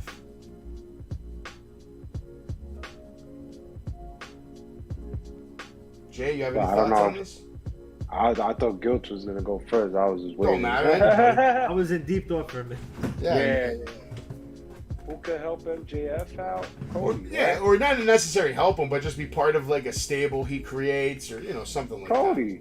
Gotta be Cody. that. Cody, Who oh, else? that's a heel turn then for What Cody. else? Why not? But you know what? Cody has been saying in interviews he will never turn heel again. So What would be Who sick knows? is if MJF comes and says the only reason I come is if Sean Spears is my wingman, and then we get no, Ted. no, Ted. no. Where is No. Sean Spears? Why isn't he on TV more, man? Is he injured? We haven't seen him in. The last time I saw him, he was having dark matches or fucking. Another guy buried on this roster. Yeah, talented It's like too. it's like a MC Hammer, man. Why do they shit on him so hard? You know, he was on fire when he came in, and you know what? They didn't do nothing with that, and that was the end of it. That's like a lot of guys on the list that came in. like Now, that. if he were to leave, what would you really do with him? You'd probably go to NWA because there's really nothing to do with him. Let's face it. No, I could see him going back to NXT probably. Some bullshit. Oh. Your boy last NXT night, Roderick, Actually, it's Gen X now. Roderick Strong for the first time actually showed like good promo skills last night on NXT. Roderick Strong showed exactly what I've been saying. He does not want to be on NXT 2.0. It looked like he and was we actually all saw trying that last night, though. No, he wasn't. Guilt, you didn't catch He wanted to NXT, go. right? Yeah. Oh, wow. It was okay last night. It was Wow. mediocre. It was a mediocre show. Oh, Mediocre show. shit. Oh, shit. I got a 4.5 out that, man. Nah. You're gonna make me watch it now? Man. What'd you think of Good. Axiom? What'd you think of Axiom? Fucking joke. Let's face it. It's A-Kid. And why Did you the like fuck his- A-Kid's wearing a mask? Did you like his finisher? No. That super kick. I don't like that. Why the fuck is he doing Lucha Libre moves, man? He's a UK wrestler. He's A-Kid. Hello. What did you think No. of What did you think of JD McDonough versus Cameron Grimes opening match? I thought it was actually good. That match was good. I think you had one too many to drink because No. first of all, this guy Cameron Grimes again was Wow. abusing JD hard for like 10 minutes. JD is bad, man. I'm sorry. JD is really bad. So just I don't another like victor it. for Braun Breaker. I don't even know why he's playing next challenger. It should be Tony D. Braun last night was good on the mic. Last night he cut one of his first real solid promos where he looked like a legit 80s fucking Legion of Doom monster. Just basically talking about, yeah, you can rip my arm off, but I'll take it back from you and beat you to death with it. Like, like that was a hard line to say. Like I liked it. Braun actually came across ready last night. Yeah, and there was another star in the presence. His name was Zion. So what was your favorite show of the week so far, NXT? I gotta go NXT, man. 4.5 for me. How about on you, that one. Gilch? So basically, for me, it would be choosing between Raw and this tonight. No, my favorite show of the week, definitely Raw, just because of the card. We had Seth versus Ezekiel, and we had AJ versus Theory, and that could have been a 5-star banger, Jay. That match had the signs of greatness. Yes, Mr. Money in the Bank. Jay, I hope you don't stop watching professional wrestling next Saturday when Theory I becomes will your new stop champion. Raw. Okay, first of all, if anybody wants to put the betting in the pool, I have told you he will not cash in at SummerSlam. Let me know. I'm all down. Folks, let us know. He's not going to win. I have WrestleMania. Sure. Jay Gilch, you have anything to say to that? Don't overthink it. He's telling you what he's going to do, and he's just going to do it. Yeah. Coming out and cashing in. Jay, nothing has ever been more obvious in the WWE universe than Theory cashing in on Brock and Roman. It's just inevitable. We'll see. It's going to happen. And I want you to be here for the Theory era. Because it's going to be short. It's going to be 3 to 4. It's going to. No, there's no reason to stop. Seth is going to take it from him in 3 to 4 months when he backstabs him. I might have to start watching wrestling if he wins the belt. The real question of the night to me, the only one that I'm having trouble with, is will Theory beat Bobby Lashley for the United States Championship? I have more of a problem determining that outcome than I do the main event, because I already know what's going to happen at the end of the fucking night, no matter what. But what's going to happen in that United States match? To me, that's the only unanswered question. Is Seth going to help him win that fucking match? If he helps him win that match, you know what's coming at the end of the fucking night, man. You know. Jay has his hands like this because he just doesn't want it, man. He's part of that. Is Zion Quinn gonna beat Apollo Crews next week? You got to see, you got to realize, Jay, the opportunity they have right now to turn this guy into the most hated man on the universe planet right now. Because I would say right now, if you did a poll of all the people in the WWE universe, and I hate to call them that, right? You did a poll of all wrestling fans in the world right now, I would say 80% of them do not want to see Theory succeed at SummerSlam. Like, maybe even 90%, man. People hate this fucking kid. It's not ready, man. I put a video out there on TikTok, just straight up, telling them what I think is going to happen at SummerSlam, and the amount of hatred I see in people's comments for Theory is unreal. Like, people do not want him to fucking win on Saturday. When Cena first won his first title, he was a face, right? And he was all his title runs were as a face, right? Yeah, he's always been a face. Yeah, I'm trying to compare it to that. Like right away, he's starting off. The Rock, you can only compare it to or Randy. Randy came in as he was a face for like a couple of minutes until he went into Legend Killer mode. Mm-hmm. And then he went straight heel. The Rock is the only other one who was like straight heel into championship glory, and then it turned into a face organically. But yeah, I think it's gonna happen, man. I think it's gonna happen. He's gonna get a lot of heat from this, man. They're gonna create a new super heel, and in essence, they're gonna create a star. When you have that title, you do become a star. You go on the talk shows, you go on the things, you do the tours. He's gonna do the press releases. He's gonna be on the cover of the fucking show. Gonna be maybe even on the cover of the game. Youngest champ ever. They haven't announced the 2K23 cover yet, have they? I'm calling Theory on the cover of it. And I think there's going to be a storyline with it. You know how they did it? Yeah, fucking right, man. Yeah, my player. Theory's a beast, bro. I can't wait till he holds up those 3 titles. That's how I picture SummerSlam ending. Him holding up 3 titles, not 2. Or holding up 2 and 1 around his waist. Because he's going to cash in with the United States belt on his waist. He won't even have to take it off to win the other 2 titles. He's going to literally step on Brock, step on Roman, pin both of them. And that's going to be the end of it. Roman's going fishing, Brock's going camping, or sable hunting, looking for that MILF. I disagree. Brock, who's got a better life than Brock Lesnar? You disagree? Of course you disagree. You hate Theory with a passion. I just don't think he's ready. You think guys think he's just ready to go? Jay, are you Nah. buying that shirt? I didn't say he's ready to go for the full-on run, but he is ready to go. Listen, you know why he's going to win? The same reason why The Miz beat John Cena at WrestleMania, man. I mean, think Yeah, about but that. When they put the title on The Miz, Jay, did you think they were going to put the title on The Miz at that time? Yes. And Get out of here. his cash, and I knew his cash-ins was going to be mediocre. His 2 cash-ins were mediocre. They were on Raw.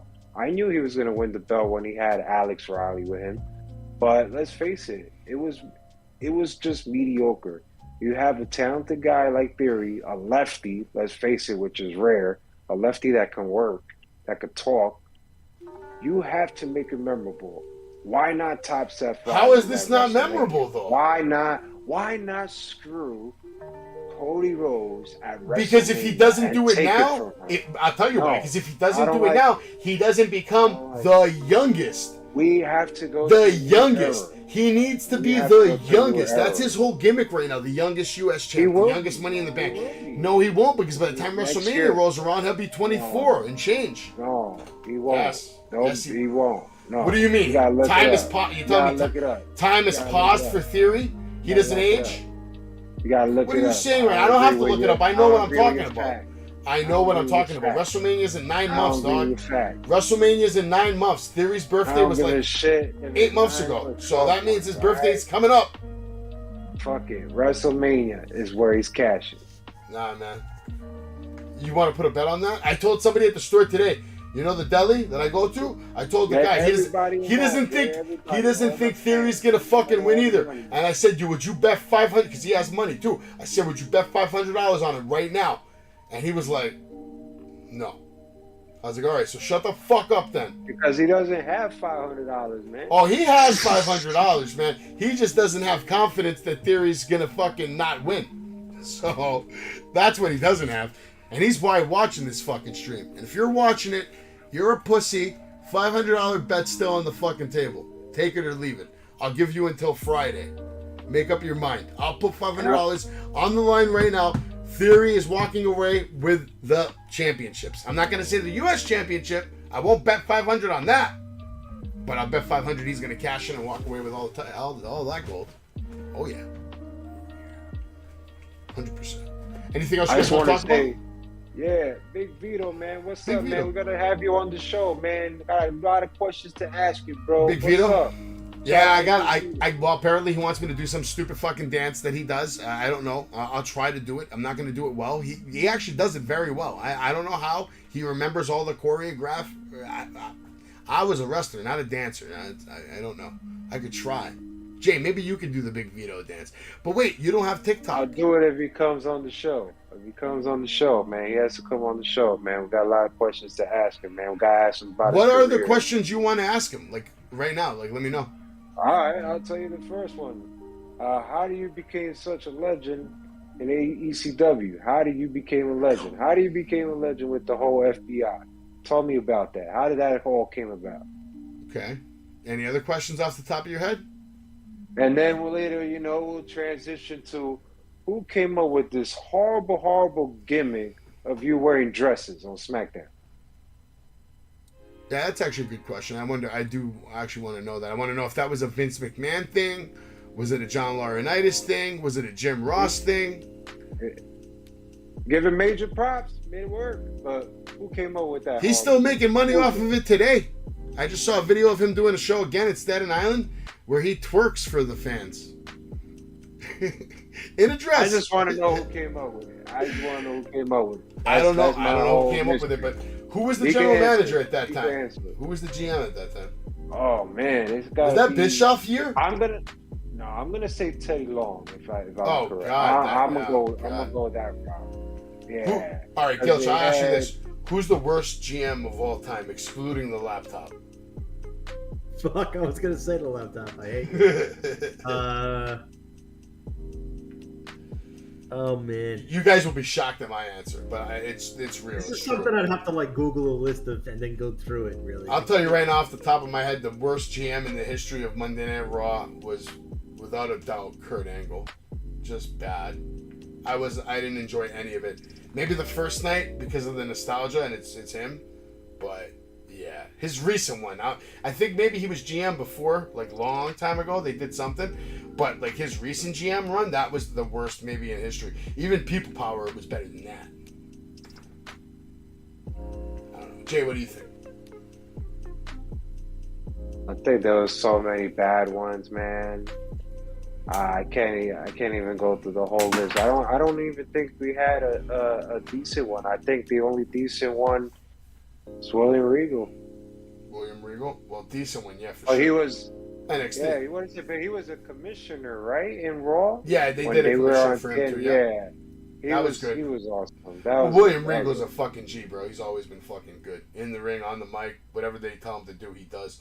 How about this? Do you guys think AEW needs, like, a commissioner or a general manager? Or do you ever think they're going to do something like that? Because we haven't seen it yet. It's been 4 years, and we've never seen anything like that. Like, oh, here's the GM. He's running the show.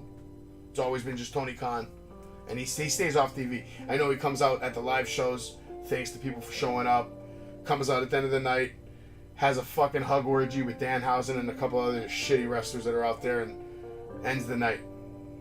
it's not a bad idea, but again, when the hell is this shit gonna be on TV? Now we got to work in a 6-7 minute promo for like the new GM, That's true. I mean, but he could have maybe more of like a behind the roll scenes, and maybe just have like a quick 1 or 2 minute little thing. Come out, kick off the show, something. Maybe just go over a couple of matches in the back. It'd be cool if they showed like a back shot of gorilla position, and maybe he has a billboard up. He's trying to book the fucking match one night. Not book the match, book the card. You see the whole card on the thing, and then you have all the wrestlers back there. They're all fighting for a spot on the card. There could be some storylines they could do with that, but the question is, who would be the guy? Who could fit the role? Because obviously you have to have someone that knows what they're fucking doing, and then obviously someone that can deliver a promo for a minute or two without making a mistake and not looking like a dickhead. Do you guys have anybody in mind?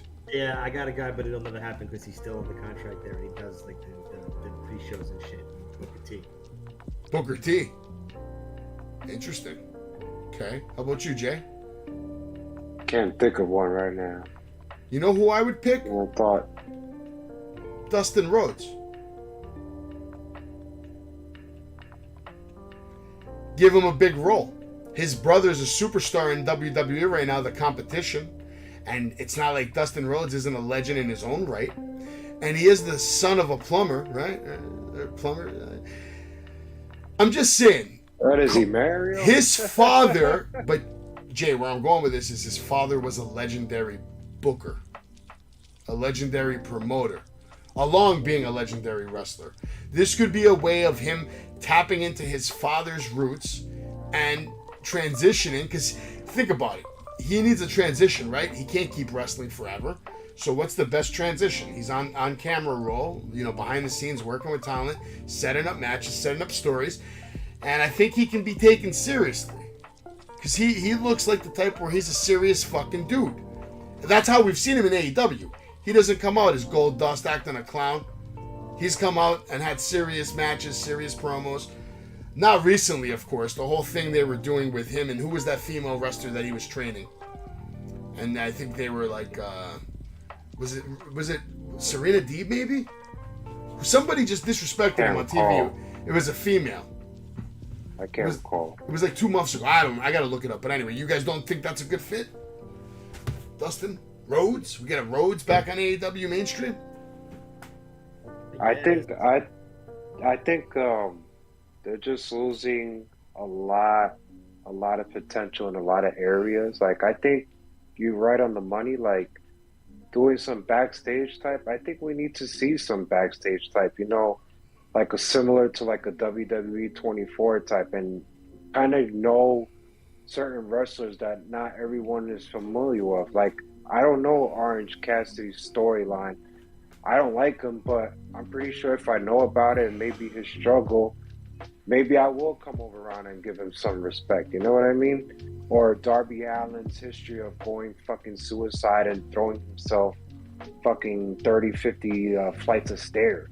Like, why does he do that? Why does he always chase that? Why does he always chase death? Is it because he grew up as Hardy Boy fans just like Young Buck? I think they need to concentrate on stuff like that. I think they also need to try to get a streaming deal and get Contact Live now that you got ROH and get that going and maybe try to get some eyes on the product on that for people that don't know who ROH is and don't know who Samoa Joe is or who Jay Lethal is. I think they're just missing on that, and I don't like the fact that Tony Khan wears a lot of hats in the company. You know, I say he's a fanboy, and that's a reason why. I like your idea, I like your certain picks, but, you know, let's face it, it's not going to happen, and this has been established for going over 2-3 years now of Tony Khan pretty much running everything. I just would love to see AEW take a crack at something different, something outside the box, something that gives you more of a peek into the background action every week and intertwine it into the weekly storylines. Like, make that, you know, don't give it a lot of camera time. Maybe give us like 5 minutes throughout the night, different 30-second or 1-minute shots of all the craziness going in the back when they're booking the matches, wrestlers asking for matches, just more background and people. And at the same time, Tony Khan, he's got connections. Make a deal for Saturday morning and bring us like an AEW Superstars show where you spend 1 hour basically just talking about different wrestlers and letting us, you know, basically doing like a catalog, encyclopedia of what Jay went into. Like, give us the story of like Orange Cassidy one week. The next week, give us the story of Wardlow. And then every week they give you the story of someone from their roster. You get a couple of matches. You get a couple of interviews, a couple of promos, and then of course you get the, you know, advertisements for all their events and matches and all that good stuff. And it gives us another look into the character building, you know? And WWE's not doing that right now. So the Saturday morning market, it used to exist for wrestlers. Where is it today? Can it still happen? I think it could exist, but nobody does it. WWE wants nothing to do with it anymore. They don't do it. They used to do it every Saturday. Saturday morning Superstars. I know Gilch remembers watching that shit. You loved it. That was wrestling. You never fucking missed it. That's all it was. That was before Raw. Like, I'm old enough to remember like the first episode of Raw. Before that, it was Saturday morning, bro. Saturday Superstars. And then pay-per-views. That's it. The 4. You know, you have so many people that you don't get the spotlight well. You know, another show, they definitely need 1 more hour of TV time somewhere. Whether it be 2-hour Rampage, live, which I think is the next best move. You know, stop shooting Rampage the nights of fucking Dynamite, because it just makes that show go on forever. Instead, use Dynamite to fill a couple of dark matches that you can either put on YouTube to continue, and that's why they do so well on YouTube, because they, like I said, they 1.2 billion views in less than 4 years, and that's because of all their excellent work on bringing content that's exclusive to YouTube. There's matches that you can only see on YouTube. You're not going to see them on TBS, you're not going to see them on TNT, and you're not going to see them on the AEW network, because that doesn't exist yet. But you can see them on YouTube, and that's why they're killing it on fucking YouTube. But I think they could utilize YouTube. You know, they could do their own Saturday morning thing. There's no reason why they can't film things on Wednesday and then film promos throughout the week, and then put together a fucking ESPN 30 for 30 10-minute doc about like every week a new wrestler. Like, you know what I mean? Like, give it that ESPN 30 for 30 touch, where like you give us a 10-minute non-stop intro about Wardlow, where he's from, where he grew up, what he wanted to be, his wrestling history, you know, accolades, whatever the fuck. Or like Jay mentioned, his struggles. Orange Cassidy, give us a 10-minute doc about what he had to go through to even get to this fucking point. Darby Allin, Hook, give us a background in Hook, 10 minutes. Go into Taz, his father, where he comes from. Really educate the modern AEW fan. Because you got to remember, there's how many people watch Dynamite every week? Maybe close to 1 million, right? If you count illegally, I would say it's probably in the millions. There's probably 5 million people that watch AEW Dynamite illegally. And it doesn't count on the ratings. I think so. And same thing for WWE. The real ratings for Raw are probably 10, 20 million people watch that show, but 15 million of them are watching it illegally. Like, you don't think that's a possibility? Do you think those count into the Nelson ratings? Like all those illegal streams? I don't think so. And if it does, that's fucking wild. Like, that's fucking wild. I think everyone's losing ratings. I think all numbers for every cable is dying, bro. In 20 years, there might not be cable service anymore. Only internet. Just internet. I don't think a lot of people watching a lot of Raw, a lot of SmackDown, a lot of AEW, a lot of NXT.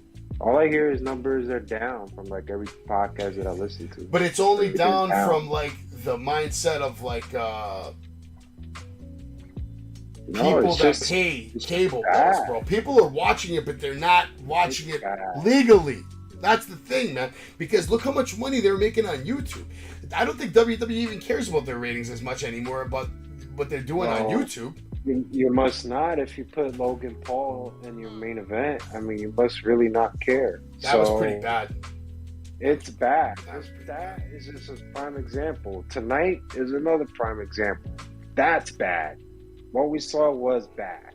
That's bad. Do you got a prediction for Miz and Logan Paul, Gilch? Logan Paul. Yeah, Logan Paul, 100%. Yeah. Is he gonna go on to have a career though, this guy, or is this just a one-off? That's what I want to know. I guess we'll see, man. Because he did mention on SmackDown that he signed the contract specifically to come fight Miz. He did say those words, so that kind of scared me because I thought he was signing like a long-term contract, superstar contract. I think this is another fucking one-off, and they were just teasing us about Logan Paul becoming an actual WWE superstar. What do you think? It's possible.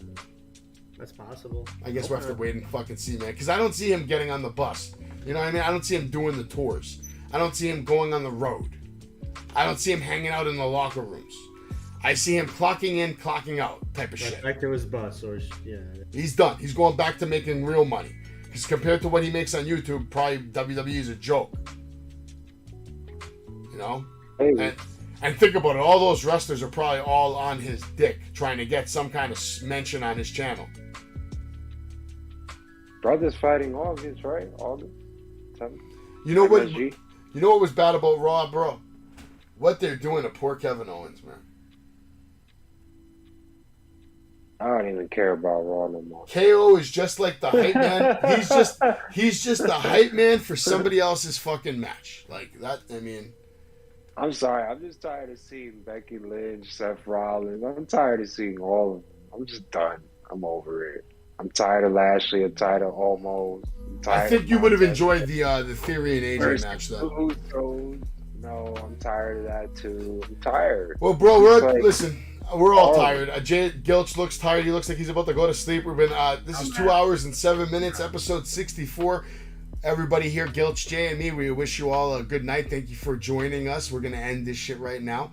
It's been fun. I'll be back here for SmackDown. Let's see if anybody else wants to show up.